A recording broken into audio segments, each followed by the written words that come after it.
ನಮಸ್ಕಾರ, ನೀವು ನೋಡ್ತಾ ಇದ್ದೀರಾ ಏಷ್ಯಾನೆಟ್ ಸುವರ್ಣ ನ್ಯೂಸ್. ನಾನು ಅಜಿತ್ ಹನಮಕ್ಕನವ. ಈಗ ಈ ವಾರದ news hour special. News hour ಸ್ಪೆಷಲ್ನಲ್ಲಿ news person of the week ಇರ್ತಾರೆ ಅಥವಾ news subject of the week ಬಗ್ಗೆ ಮಾತನಾಡುವುದಕ್ಕೆ ಒಬ್ಬರು ಅತಿಥಿ ನಮ್ಮ ಜೊತೆಗಿರ್ತಾರೆ. ಇವತ್ತು ನ್ಯೂಸ್ ಅವರ್ ಸ್ಪೆಷಲ್ನಲ್ಲೂ ವಿಶೇಷ ಯಾಕೆ ಅಂದರೆ ಇಬ್ಬರು ಅತಿಥಿಗಳಿದ್ದಾರೆ.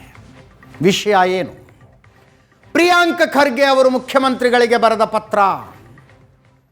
ಸರ್ಕಾರಿ ಶಾಲೆ ಕಾಲೇಜುಗಳು, ಅನುದಾನಿತ ಶಾಲೆ ಕಾಲೇಜುಗಳು, ಪುರಾತತ್ವ ಇಲಾಖೆ ದೇವಸ್ಥಾನದ ಆವರಣಗಳು, ಮುಜರಾಯಿ ಇಲಾಖೆ ದೇವಸ್ಥಾನದ ಆವರಣದಲ್ಲಿ RSSನ ಬೈಠಕ್ಗಳು, ಶಾಖೆಗಳನ್ನು ನಿರ್ಬಂಧಿಸಬೇಕು ಅಂತ ಅವರು ಬರೆದಂಥ ಪತ್ರ ರಾಜ್ಯದಾದ್ಯಂತ ಮಾತ್ರ ಅಲ್ಲ, ದೇಶದೆಲ್ಲೆಡೆ ದೊಡ್ಡ ಚರ್ಚೆಯನ್ನು ಹುಟ್ಟುಹಾಕಿದೆ. ಸಚಿವ ಸಂಪುಟ ಸಭೆ ಒಂದು ನಿರ್ಣಯವನ್ನು ತೆಗೆದುಕೊಂಡಿತು. ಆ ನಿರ್ಣಯ RSS ಸ್ಪೆಸಿಫಿಕ್ ಆಗಿರಲಿಲ್ಲ. ಸರ್ಕಾರಕ್ಕೆ ಸಂಬಂಧಿಸಿದ ಜಾಗಗಳಲ್ಲಿ ಖಾಸಗಿಯವರು ಏನೇ ಚಟುವಟಿಕೆ ಮಾಡುವುದಿದ್ದರೂ ಸೂಕ್ತ ಪರವಾನಗಿಯನ್ನು ಪಡೆಯಬೇಕು ಅನ್ನುವ ನಿರ್ಣಯವನ್ನು ಸರ್ಕಾರ ತೆಗೆದುಕೊಂಡಿದೆ. ಅಧಿಕೃತ ಆದೇಶ ಹೊರಗೆ ಬರಬೇಕು. ಬಂದ ನಂತರ ವಿವರಗಳು ಗೊತ್ತಾಗ್ತವೆ. ಅದೇ ವಿಷಯದ ಬಗ್ಗೆ ಇವತ್ತು ಮಾತಾಡ್ತೀವಿ. ಇಬ್ಬರು ಮುಖ್ಯ ಅತಿಥಿಗಳು ಇವತ್ತಿನ ನ್ಯೂಸ್ ಅವರ್ ಸ್ಪೆಷಲ್ನಲ್ಲಿದ್ದಾರೆ. ವಕೀಲರಾದಂಥ ವಿಕ್ರಮ್ ಫಡ್ಕೆ ಅವರು. ಕಾರ್ಯಕ್ರಮಕ್ಕೆ ಸ್ವಾಗತ ವಿಕ್ರಮ್ ಫಡ್ಕೆ ಅವರೇ. ಸುಧೀರ್ ಕುಮಾರ್ ಮುರಳಿ ಅವರಿದ್ದಾರೆ, ಸಾಮಾಜಿಕ ಕಾರ್ಯಕರ್ತರು, ಚಿಂತಕರು. ತಮಗೂ ಕೂಡ ಕಾರ್ಯಕ್ರಮಕ್ಕೆ ಸ್ವಾಗತ. ಅವ್ರನ್ನ ಪ್ರಶ್ನಿಸುವುದಕ್ಕೆ ಅನೇಕ ರಾಜಕೀಯ ಪಕ್ಷಗಳಿಂದ ಇದ್ದೀರಿ, ಜೊತೆಗೆ ಯುವಕ ಯುವತಿಯರಿದ್ದೀರಿ. ನಿಮ್ಮೆಲ್ಲರೂ ಕೂಡ ಕಾರ್ಯಕ್ರಮಕ್ಕೆ ಸ್ವಾಗತ. ಮತ್ತೊಮ್ಮೆ ಇಬ್ಬರು ಕೂಡ ಕಾರ್ಯಕ್ರಮಕ್ಕೆ ಸ್ವಾಗತ ಸರ್. ಸುಧೀರ್ ಕುಮಾರ್ ಮುರಳಿ ಅವ್ರನ್ನೇ ಮೊದಲನೇ ಪ್ರಶ್ನೆ ಕೇಳ್ತಾ ಇದ್ದೀನಿ. ಏನು ಅವಶ್ಯಕತೆ ಇತ್ತು ಸರ್ ಈ ಸಂದರ್ಭದಲ್ಲಿ ಇಂಥದ್ದೊಂದು ನಿರ್ಣಯವನ್ನು ತೆಗೆದುಕೊಳ್ಳುವಂಥದ್ದು? ರಾಜಕೀಯವಾಗಿ RSSನ ಸಿದ್ಧಾಂತಕ್ಕೂ ಕಾಂಗ್ರೆಸ್ಸಿನ ಸಿದ್ಧಾಂತಕ್ಕೂ ಆಗಬರೋದಿಲ್ಲ ಅನ್ನೋದೊಂದೇ ಕಾರಣವಾ? ಇಲ್ಲ, ಒಂದು ಈ ಸಂದರ್ಭದಲ್ಲಿ ಪ್ರಿಯಾಂಕ್ ಖರ್ಗೆ ಅವರು RSSನ ಚಟುವಟಿಕೆಗಳನ್ನು ನಿಯಂತ್ರಣ ಮಾಡಬೇಕು ಅನ್ನೋ ಕಾರಣಕ್ಕಾಗಿ ಪತ್ರವನ್ನು ಬರೆದಿದ್ದಲ್ಲ ಅನ್ನುವಂಥದ್ದನ್ನು ಸ್ಪಷ್ಟವಾಗಿ ಯೋಚನೆ ಮಾಡಬೇಕು. ಆದರೆ ಪಬ್ಲಿಕ್ ಡೊಮೈನಲ್ಲಿ ಆಗ್ತಿರೋ ಚರ್ಚೆ ಏನು ಅಂತಂದರೆ, ಪ್ರಿಯಾಂಕ್ ಖರ್ಗೆ ಅವರು RSSನ್ನೇ ನಿಷೇಧ ಮಾಡೋದಕ್ಕೆ ಪತ್ರ ಬರೆದಿದ್ದಾರೆ ಅನ್ನೋ ರೀತಿಯಲ್ಲಿ ಚರ್ಚೆ ಆಗ್ತಿದೆ. ನಿಷೇಧಿಸುವುದಕ್ಕಲ್ಲ, ಚಟುವಟಿಕೆಗಳನ್ನು ನಿಯಂತ್ರಿಸೋದಕ್ಕೆ. ಅದರಿಂದ ಚಟುವಟಿಕೆಗಳನ್ನು ಏನು ನಿಯಂತ್ರಿಸಬೇಕಂತ ಅವ್ರ ಪತ್ರವನ್ನು ಬರೆದಿದ್ದಾರೆ. ಆ ಪತ್ರ ಸರಿಯಾಗಿದೆ, ಕಾನೂನುಬದ್ಧವಾಗಿದೆ. ಮತ್ತು ಆ ಬರೆದಿರ್ತಕ್ಕಂಥ ಪತ್ರದ ಆಧಾರ ಅದಕ್ಕೆ ಜಗದೀಶ್ ಶೆಟ್ಟರ್ ಅವರ ಅವಧಿಯಲ್ಲೇ ಈ ರೀತಿಯಾದಂಥ ಒಂದು ಆದೇಶಗಳು, ಸುತ್ತೋಲೆಗಳು ಹೊರಟಿತ್ತು ಅನ್ನೋದು ಸತ್ಯ, ಅಷ್ಟೇ ಸತ್ಯ. ಈಗ ಅದರ ಆ ಪತ್ರದ ಆಧಾರವಾಗಿಟ್ಟುಕೊಂಡು ಶಾಲಾ ಕಾಲೇಜುಗಳ ಆವರಣದಲ್ಲಿ, ಈ ರೀತಿಯಾಗಿ ದೇವಾಲಯಗಳ ಆವರಣಗಳಲ್ಲಿ, ಸರ್ಕಾರಿ ಸಂಸ್ಥೆಗಳ ಆವರಣದೊಳಗೆ ಯಾವುದೇ ಚಟುವಟಿಕೆಗಳನ್ನು, ಯಾವುದೇ ಸಂಘ ಸಂಸ್ಥೆ ಚಟುವಟಿಕೆ ಮಾಡೋದಾದರೂ ಸಹಿತ ಸೂಕ್ತ ಪರವಾನಗಿಯನ್ನು ತಗೋಬೇಕು ಅಂಥೇಳಿ ಸಂಪುಟದ ನಿರ್ಣಯ ಏನಾಗಿದೆ, ಆ ಎರಡೂ ಪತ್ರ ಮತ್ತು ನಿರ್ಣಯ ಎರಡನ್ನೂ ಸಹಿತ ನಾನು ಸಂಪೂರ್ಣವಾಗಿ ಒಪ್ತೀನಿ. ಯಾಕೆ ಅಂತಂದರೆ, ಯಾವುದೇ ಚಟುವಟಿಕೆಗಳನ್ನು ಕೈಗೊಳ್ಳಬೇಕಾದ್ರೆ ಸರ್ಕಾರದ ನಿಯಂತ್ರಣದಲ್ಲಿರ್ತಕ್ಕಂಥ ಒಂದು ಸಂಘ ಸಂಸ್ಥೆ ಅಥವಾ ಶಾಲಾ ಕಾಲೇಜುಗಳ ಆ ಚಟುವಟಿಕೆಗಳನ್ನು ಯಾವುದೇ ಮಾಡೋದಿದ್ರೂ ಸಹಿತ ಅದಕ್ಕೆ ಪರವಾನಗಿ ಅಂತ ಮಾಡ್ತಿರೋದು ತುಂಬ ಸರಿಯಾಗಿದೆ. ಇಲ್ಲ ಅಂತಂದರೆ ಬರೀ ಇದು RSSನ ಚಟುವಟಿಕೆ ಮಾತ್ರ ಅಲ್ಲ, ಬೇರೆ ಬೇರೆ ಸಂಘ ಸಂಸ್ಥೆಗಳು ಸಹಿತ ಈ ರೀತಿಯಾಗಿ ಶಾಲಾ ಕಾಲೇಜುಗಳ ಪ್ರದೇಶಗಳನ್ನು ಉಪಯೋಗಿಸ್ಕೊಳ್ಳುವಂಥದ್ದು, ಕೊಠಡಿಗಳನ್ನು ಉಪಯೋಗಿಸ್ಕೊಳ್ತಕ್ಕಂಥದ್ದು, ಈ ರೀತಿದೆಲ್ಲ ಹೆಚ್ಚುವರಿಯಾಗಿ ಕಾಣ್ತಾ ಇದ್ದಿದ್ದರಿಂದ. ಅಲ್ಲ, ಪ್ರಿಯಾಂಕ್ ಖರ್ಗೆ ಅವರು ತಮ್ಮ ಪತ್ರದಲ್ಲಿ ನಿರ್ಭಿಡೆಯಿಂದ ರಾಷ್ಟ್ರೀಯ ಸ್ವಯಂ ಸೇವಕ ಸಂಘ, ರಾಷ್ಟ್ರೀಯ ಸ್ವಯಂ ಸೇವಕ ಚಟುವಟಿಕೆಗಳು ಅಂತಾರೆ. ಅವರು ಆದರೆ ಸರ್ಕಾರದ ನಿರ್ಣಯದಲ್ಲಿ RSS ಸ್ಪೆಸಿಫಿಕ್ ಅಲ್ಲ ಅಂತಾರೆ. ಹೌದು, ಪ್ರಿಯಾಂಕ್ ಖರ್ಗೆ ಅವರ ಪತ್ರದಲ್ಲಿ ತುಂಬ ಸ್ಪಷ್ಟವಾಗಿ ರಾಷ್ಟ್ರೀಯ ಸ್ವಯಂ ಸೇವಕ ಸಂಘದ ಚಟುವಟಿಕೆ ನಿಯಂತ್ರಿಸಬೇಕು. ಅದು ವಿಶೇಷವಾಗಿ ಈಗ RSSಗೆ 100 ವರ್ಷ ತುಂಬಿದೆ ಅನ್ನುವಂಥ ಆಧಾರದಲ್ಲಿ ಏನು ಎಲ್ಲ ಕಡೆಗೂ ಸಹಿತ ಸಾರ್ವಜನಿಕ ಸ್ಥಳಗಳಲ್ಲಿ RSSನ ಚಟುವಟಿಕೆಗಳು ಏನು ನಿಯಮಗಳನ್ನು ಮೀರಿ ಅಲ್ಲಿ ಕೈಗೊಳ್ಳುವಂಥ ಪರಿಸ್ಥಿತಿ ಇತ್ತು, ಅದನ್ನು ನಿಯಂತ್ರಣ ಹಾಕಬೇಕು ಅನ್ನುವಂಥ ಕಾರಣಕ್ಕಾಗಿ ಪ್ರಿಯಾಂಕ್ ಖರ್ಗೆ ಅವರು ಆ ಸಂದರ್ಭವನ್ನು ಇಟ್ಕೊಂಡು ಪತ್ರ ಬರೆದಿದ್ದಾರೆ. ಸರ್ಕಾರ ಅದಕ್ಕೆ ಒಂದು ವಿವೇಕಪೂರ್ಣವಾಗಿ ಯಾವ ರೀತಿಯಾಗಿ ಆದೇಶವನ್ನು ಹೊರಡಿಸ್ಬೋದು ಆ ಪತ್ರದ ಆಧಾರದಲ್ಲಿ ಅದು ಒಟ್ಟಿದೆ. ಅದು RSSಗೂ ಲಾಗೂ ಆಗ್ತಕ್ಕಂಥ ಆದೇಶ, ಬೇರೆ ಸಂಘ ಸಂಸ್ಥೆಗಳಿಗೂ ಚಟುವಟಿಕೆಗಳಿಗೆ ಒಂದು ನಿಯಂತ್ರಣ ಹೂಡಲಿಕ್ಕೆ ಇರತಕ್ಕಂಥ ಒಂದು ಅವಕಾಶವಾಗಿ ಆಗಿದೆ. ಹಾಗಾಗಿ ಅದೊಂದು ಕಾನೂನುಬದ್ಧವಾಗಿರ್ತಕ್ಕಂಥ ಪ್ರಕ್ರಿಯೆ ಅಂಥೇಳಿ ನಾನು ಈ ಸಂದರ್ಭದಲ್ಲಿ ಹೇಳ್ತೀನಿ. ಪ್ರಿಯಾಂಕ್ ಖರ್ಗೆ ಅವರು ಬರೆದ ಪತ್ರದಲ್ಲಿ ಅನೇಕ ವಿಷಯಗಳನ್ನು ಪ್ರಸ್ತಾಪಿಸ್ತಾರೆ. ಭಾರತದ ಜಾತ್ಯತೀತತೆ ಅಂತಾರೆ, ಸರ್ವಧರ್ಮ ಸಹಿಷ್ಣುತೆ, ಇದು ಎಲ್ಲವೂ ಬರುತ್ತೆ. ಇವುಗಳಿಗೆ ಧಕ್ಕೆ ತರುವಂಥ ಯಾವ ಚಟುವಟಿಕೆಯನ್ನು RSS ಮಾಡಿದೆ ಅಂತ ಏನಾದರೂ ಪತ್ರದಲ್ಲಿ ಸ್ಪೆಸಿಫಿಕ್ ಆಗಿ ಇದ್ದಿದ್ದರೆ ಪತ್ರಕ್ಕೆ ಇನ್ನೊಂದು ಸ್ವಲ್ಪ ತೂಕ ಬರ್ತಿತ್ತು ಅಂತ ನನ್ನ ಅಭಿಪ್ರಾಯ. ಈಗ ಸರಿ, ಅಜಿತ್ ಹನುಮಕ್ಕನವರು ಆ ವಿಷಯವನ್ನು ಪ್ರಸ್ತಾಪ ಮಾಡಿದ್ಮೇಲೆ ಅದು ಸತ್ಯ, ಆ ರೀತಿಯ ದಾಖಲೆಗಳನ್ನು ಕೊಡಬೇಕಿತ್ತು. ಆದರೆ ನಾನಾದರೂ ಸಹಿತ ನಾನು ಹೇಳ್ತೇನೆ, RSSನ ಚಿಂತನೆಗಳನ್ನು ಪ್ರಚೋದನೆ ಮಾಡಿರ್ತಕ್ಕಂಥ ಪುಸ್ತಕ ಯಾವುದು ಅಂತಂದರೆ ಅದು ಬಂಚ್ ಆಫ್ ಥಾಟ್ಸ್. ಅದು ಮಾಧವ ಸದಾಶಿವ ಗೊಳವಲ್ಕರ್ ಅವರು ಬರೆದಿರ್ತಕ್ಕಂಥ, ಅದು ಕನ್ನಡದಲ್ಲೂ ಚಿಂತನ ಗಂಗಾ ಅಂತ ಇರ್ತಕ್ಕಂಥ ಪುಸ್ತಕ. ಆ ಪುಸ್ತಕದಲ್ಲಿ ತುಂಬ ಸ್ಪಷ್ಟವಾಗಿ ಜಾತ್ಯತೀತತೆ ಅನ್ನುವಂಥದ್ದು ಅದು ವಿದೇಶದಿಂದ ಎರವಲು ತಂದ ಶಬ್ದ, ಅದು ನಮ್ಮದಲ್ಲ ಅನ್ನುವಂಥದ್ದನ್ನು ಅವರು ಸಾಧಿಸಿ ಬರೆದಿದ್ದಾರೆ. ಮತ್ತು ಭಾರತದ ಒಳಗಿನ ಶತ್ರುಗಳು ಅಂತ ಹೇಳಿ ನೋಟ್ ಮಾಡುವ ಸಂದರ್ಭದಲ್ಲಿ ಮುಸಲ್ಮಾನರು, ಕ್ರಿಶ್ಚಿಯನ್ನರು ಮತ್ತು ಕಮ್ಯುನಿಸ್ಟರು, ಇವರು 3 ಭಾರತದ ಒಳಗಿನ ಭಾರಿ ದೊಡ್ಡ ಶತ್ರುಗಳು ಅನ್ನೋದು ಅವರು ದಾಖಲಾಗಿ ಬರೆದಿರೋದ್ರಿಂದ, ಮತ್ತು ಅವರು ಜಾತ್ಯತೀತತೆಗೆ ವಿರೋಧ ಇದ್ದಾರೆ ಮತ್ತು ಸಮಾಜವಾದ ಅನ್ನೋದಕ್ಕೂ ಗುರೂಜಿಯವರು ಸ್ಪಷ್ಟ ವಿರೋಧವನ್ನು ತಮ್ಮ ಕೃತಿಯಲ್ಲಿ ಅದನ್ನು ಸ್ಪಷ್ಟವಾಗಿ ಪ್ರತಿಪಾದನೆ ಮಾಡಿರೋದ್ರಿಂದ ಪ್ರಿಯಾಂಕ್ ಖರ್ಗೆ ಅವರು ಆ ರೀತಿಯಾಗಿ ಬರೆದಿರತಕ್ಕಂಥದ್ದಕ್ಕೆ ಒಂದು ಆಧಾರ ಇದೆ. ಸಂಘದ 2ನೇ ಸರಸಂಘ ಚಾಲಕರ ಪುಸ್ತಕವೇ ಅದಕ್ಕೆ ಆಧಾರ. ಹಾಗಾದ್ರಿಂದ ಮತ್ತು ಉಳಿದಂತೆ ಚಟುವಟಿಕೆಗಳ ಬಗ್ಗೆ ಅದು ಮುಂದಿನ ನಾನು ಸಂದರ್ಭದಲ್ಲಿ ನಾನು ವಿವರಿಸ್ತೀನಿ, ಯಾವ್ಯಾವ ಸಂದರ್ಭದಲ್ಲಿ ಅದು ಜಾತ್ಯತೀತತೆಗೆ ವಿರುದ್ಧವಾಗಿ ನಡ್ಕೊಂಡಿರ್ತಕ್ಕಂಥ ಉದಾಹರಣೆಗಳಿವೆ, ಯಾವ್ಯಾವ ಸಂದರ್ಭದಲ್ಲಿ ಅದು ಮುಸ್ಲಿಂ ಮತ್ತು ಕ್ರಿಶ್ಚಿಯನ್ನರ ವಿರುದ್ಧವಾಗಿ ನಿಲುವನ್ನು ತಗೊಂಡಿರ್ತಕ್ಕಂಥದ್ದು ಸಂದರ್ಭಗಳಿದೆ ಅನ್ನುವಂಥದ್ದು ನಮ್ಮ ಎದುರುಗಡೆ ತುಂಬ ಸ್ಪಷ್ಟವಾಗಿ ಇತ್ತಿನ ವರ್ತಮಾನದ ಘಟನೆಗಳಲ್ಲೂ ಸಹಿತ ನಮಗೆ ಗೋಚರಿಸ್ತಾ ಇದೆ. ಆದರೆ RSS ಇನ್ನು ಬರದೊಡ್ಡ ಪ್ರವರ್ಧಮಾನ ಬರೋ ಹೊತ್ತಿನಲ್ಲೇ ಬಂದಿರತಕ್ಕಂಥ ಡಾಕ್ಟರ್ ಸದಾಶಿವರಾವ್ ಗೊಳವಲ್ಕರ್ ಅವರ ಕೃತಿ ತುಂಬ ಸ್ಪಷ್ಟವಾಗಿ ಜಾತ್ಯತೀತತೆಗೆ RSS ವಿರೋಧ ಅನ್ನೋದನ್ನು ಅವರು ಸ್ಪಷ್ಟವಾಗಿ ಪ್ರತಿಪಾದಿಸಿದ್ದಾರೆ. ಹಾಗಾಗಿ ಅದಕ್ಕೆ ಇನ್ನೊಂದು ರುಜುವಾತನ್ನು ಪ್ರಿಯಾಂಕ್ ಖರ್ಗೆ ಅವರು ಕೊಡತಕ್ಕಂಥ ಅವಶ್ಯಕತೆಯೂ ಬರೋದಿಲ್ಲ ಅಂತ. ಸೊ ಜಾತ್ಯತೀತತೆ ವ್ಯಾಖ್ಯಾನ ಕಾಂಗ್ರೆಸ್ಸದ್ದೇನಿದೆ ಅದು RSSನ ವ್ಯಾಖ್ಯಾನ ಅಲ್ಲ, ಆದ್ದರಿಂದಾಗಿ ಇದನ್ನು ವಿರೋಧಿಸಬೇಕು ಅಂತಿರ್ತಾವೆ. ಅಲ್ಲ, ಜಾತ್ಯತೀತತೆ ಅನ್ನುವಂಥದ್ದು ಏನು ಕಾಂಗ್ರೆಸ್ ಪ್ರತಿಪಾದಿಸ್ತಾ ಇದೆ ಅದು ಸಂವಿಧಾನದಲ್ಲಿ ಏನು ಪ್ರತಿಪಾದನೆ ಆಗಿದೆ, ಬಾಬಾ ಸಾಹೇಬ್ ಅಂಬೇಡ್ಕರ್ ಅವರು ಕೊಟ್ಟಿರ್ತಕ್ಕಂಥ ಸಂವಿಧಾನದಲ್ಲಿ ಏನು ಪ್ರತಿಪಾದನೆ ನಡೆದಿದೆ ಆ ಪ್ರತಿಪಾದನೆಯ ಆಧಾರದಲ್ಲಿಯೇ ಕಾಂಗ್ರೆಸ್ ತನ್ನ ಜಾತ್ಯತೀತತೆಯನ್ನು, ಅಂಬೇಡ್ಕರ್ ಕೊಟ್ಟಿದ್ದ ಸಂವಿಧಾನದಲ್ಲಿ ಜಾತ್ಯತೀತತೆ ಶಬ್ದ ಅಂದರೆ ಶಬ್ದ ಇರಲಿಲ್ಲ, ಆದರೆ ಜಾತ್ಯತೀತತೆ ಅನ್ನುವಂಥ ಪರಿಕಲ್ಪನೆಗೆ ಪೂರಕವಾಗುವಂತಹ ಎಲ್ಲ ಅಧಿನಿಯಮಗಳು ಸಹಿತ ಅದರಲ್ಲಿ ಸೇರಿಸಲ್ಪಟ್ಟಿತ್ತು ಅಂತ, ಎಲ್ಲ ಕಲಂಗಳಲ್ಲೂ ಸಹಿತ ಅದನ್ನು ಪ್ರತಿಪಾದಿಸಿದ್ರು. ಅದನ್ನು ನಾವು ತದನಂತರದಲ್ಲಿ ಏನು 75ರ ದಶಕದಲ್ಲಿ ನಾವು ತಿದ್ದುಪಡಿ ಅಂತಂದ್ವಿ, ಆಗ ಅಲ್ಲಿ ಸಮಾಜವಾದಿ ಮತ್ತು ಸೆಕ್ಯುಲರನ್ನು ಇಡೀ ಕಾನ್ಸ್ಟಿಟ್ಯೂಷನ್ ಒಂದು ಎಸೆನ್ಸ್ ಏನಿತ್ತು ಅದು ಪೀಠಿಕೆಗಳಲ್ಲಿ ಪ್ರಕಟ ಆಗಬೇಕು ಅನ್ನೋ ಕಾರಣಕ್ಕಾಗಿ ಅದನ್ನು ಸೇರಿಸಿದ್ದೇವೆ. ಸೊ ಜಾತ್ಯತೀತತೆ ಅನ್ನುವಂಥ ಒಂದು ಶಬ್ದ ಏನಿದೆ ಅದಕ್ಕೊಂದು ಆಧ್ಯಾತ್ಮಿಕತೆಯ ಸ್ಪರ್ಶ ಇದೆ. ಜಾತ್ಯತೀತತೆ ಅನ್ನೋದು ಅದು RSSನವರ ದೃಷ್ಟಿಯಲ್ಲಿ ಅದು ಪಶ್ಚಿಮದಿಂದ ಎರವಲು ತಂದದ್ದು ಅಂತ ಅವರು ಪ್ರತಿಪಾದಿಸ್ತಾರೆ. ಆದರೆ ಅದು ಪಶ್ಚಿಮದಿಂದ ಎರವಲು ತಂದದ್ದಲ್ಲ, ಅದು ಭಾರತದ ನೆಲದಲ್ಲಿಯೇ ಹುಟ್ಟಿದ ಬಸವಣ್ಣ, ಬುದ್ಧ, ಮಹಾವೀರ ಇವರು ಪ್ರತಿಪಾದಿಸಿದ ಅಥವಾ ಕನ್ನಡದ ಕನಕ, ಕುವೆಂಪು ಪ್ರತಿಪಾದಿಸಿದ ವಿಚಾರವೇ ಜಾತ್ಯತೀತತೆ. ಅದರಿಂದ ಜಾತ್ಯತೀತತೆ ಅನ್ನೋದು ಭಾರತದ ನೆಲದ ಶಬ್ದ ಅದು. ಹಾಗಾಗಿ ಭಾರತದ ನೆಲದ ಒಂದು ನೆಲದಿಂದನೇ ಹುಟ್ಟಿ ಬಂದಂಥ ಒಂದು ಪುಷ್ಪ ಅದು, ಘಮ ಅದು, ಗಂಧ, ಸುಗಂಧ ಅದು.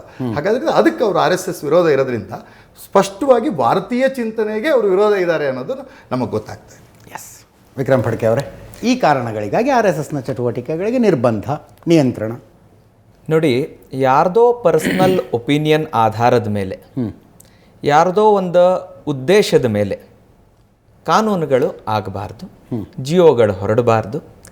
ಯಾವುದೇ ಸರ್ಕಾರಿ ಆದೇಶ ಇರಬಹುದು, ಕಾನೂನು ಇರಬಹುದು, ಅದು ಸ್ಪಷ್ಟವಾದ ಡೇಟಾ ಆಧಾರದ ಮೇಲೆ ಇರಬೇಕು ಅನ್ನೋದು ನಮಗೆಲ್ಲರಿಗೂ ಗೊತ್ತಿದೆ. ಯಾವುದೇ ಕಾನೂನು ನೀವು ಮಾಡಿ, ಗೌರ್ಮೆಂಟ್ ಆರ್ಡರ್ನ ಹೊರಡಿಸಿ, ಅದಕ್ಕೆ it should be backed by evidence and material. Sudhir ಅವರು ವಕೀಲರಿದ್ದಾರೆ, ವಕೀಲರೇ ಆಗಬೇಕು ಅಂತೇನಿಲ್ಲ. ಈಗ ಸಾಮಾನ್ಯ ನಮ್ಮ ಮನೆಯಲ್ಲೇ ಅಂತ ತಿಳ್ಕೊಳ್ಳೋಣ, ಒಂದು ಮಗು ಕಮ್ಮಿ ತಿಂತಾ ಇದೆ ಅಂತ ತಿಳ್ಕೊಳ್ಳೋಣ, ನಾವೇನು ಮಾಡ್ತೀವಿ, ನಮಗೆ ಗೊತ್ತಿರುತ್ತೆ ಎಷ್ಟು ತಿಂತಾ ಇದೆ, ಅದಕ್ಕೆ ನೋಡಪ್ಪ ನಾಳೆಯಿಂದ ನೀನು ಇನ್ನೊಂಚೂರು ಜಾಸ್ತಿ ಇದನ್ನು ತಿನ್ನಬೇಕು ಅಂತಂತೀವಿ. ಯಾರೋ ಹೆಚ್ಚಿಗೆ ಜಂಕ್ ತಿಂತಾ ಇದ್ದಾರೆ ಅಂತ ತಿಳ್ಕೊಳ್ಳೋಣ, ಅವಾಗ ನೀನು ನಿರ್ಬಂಧ ಮಾಡ್ತೀವಿ, ಇಲ್ಲಪ್ಪ ಇದನ್ನು ಕಮ್ಮಿ ತಿನ್ನೋದು. It is data based. ಅಂದರೆ ಯಾವುದೇ ನಿರ್ಣಯಗಳೂ ಸಾಮಾನ್ಯ, it is common sense that it should be backed by data. ಮತ್ತು ಈ ಯಾವ ಡೇಟಾದ ಆಧಾರದ ಮೇಲೆ ಇವರು ಮಾಡಿದ್ದಾರೆ ಅನ್ನೋದು ಆ ಪತ್ರದಲ್ಲಂತೂ ಇಲ್ಲ. ಮತ್ತು ಚಟುವಟಿಕೆಗಳನ್ನು ನಿರ್ಬಂಧಿಸಬೇಕು ಅಂತಾನು ಪದ ಉಪಯೋಗಿಸಿದ್ದಾರೆ. ಅಂದರೆ ಬರೀ ಏನು ಇದನ್ನು ಹಾಕೋದಂತಲ್ಲ, ರೆಸ್ಟ್ರಿಕ್ಷನ್ಸ್ ಅಂತಲ್ಲ. ಅಂದರೆ ಇದರೊಳಗೆ ಒಂದು 3-4 ವಿಚಾರ ನಾವು ನೋಡೋಣ. ಮೊದಲನೇದು, ಇದು ಉದ್ದೇಶ ಏನಿದೆ ಅಂತ. ಉದ್ದೇಶ ಏನಿದೆ ಸ್ಪಷ್ಟವಾಗಿ ಅವರು ಅದರೊಳಗೆ ಬರೆದ್ಬಿಟ್ಟಿದ್ದಾರೆ, ಸ್ಪಷ್ಟವಾಗಿ ಬರೆದಿದ್ದಾರೆ. ಏನಂತ, ನಮಗಿದು ಅದ್ರ ಉದ್ದೇಶ ಅದರೊಳಗೇ ಸ್ಪಷ್ಟವಾಗಿದೆ. ಈ ಅವ್ರಿಗೆಲ್ಲ ನೋಡಿ ಇದು ಏನನ್ಸುತ್ತೋ ಏನೋ ಜಲಸಿ ಇರಬಹುದು, ತಮ್ಮ ಕಡೆ ಯಾವುದು ಇಂಥ ದೊಡ್ಡ ಒಳ್ಳೆಯ ಸಂಘಟನೆ ದೇಶದಾದ್ಯಂತ ಈ ಥರ ನೂರಾರು ವರ್ಷದಿಂದ ನಡೆದಂಥ ಒಂದು ಚಟುವಟಿಕೆ ನಡೆಸ್ತಾ ಇರುವಂಥ ಒಂದು ಸಂಘಟನೆ ಇಲ್ವಲ್ಲ, ಅದರ ಬ್ಯಾಕಿಂಗ್ ಇಲ್ಲ. ಅದಕ್ಕೆ ಹಾಗಾದರೆ ನನ್ನ ಹತ್ರ ಇಲ್ಲದೆ ಇದ್ದರೆ ನಾ ಏನು ಮಾಡಬೇಕು?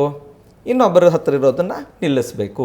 ಅಂದರೆ ಯಾರೋ ಕೇಳಿದ್ರಂತೆ, ಅಳಿಸ್ದೆ ಒಂದು ಗೆರೆನ ಚಿಕ್ಕದು ಮಾಡೋದು ಹೇಗೆ ಅಂತ. ಅದಕ್ಕೆ ಅದ್ರ ಪಕ್ಕ ಇನ್ನೊಂದು ದೊಡ್ಡ ಗೆರೆ ಎಳಿಬೇಕೇ ಹೊರತು ಇರೋ ಗೆರೆಯನ್ನು ಚಿಕ್ಕದು ಮಾಡೋದಕ್ಕೆ ಪ್ರಯತ್ನ ಮಾಡಬಾರ್ದು. ಇದು ಉದ್ದೇಶ ಗೊತ್ತಾಯಿತು.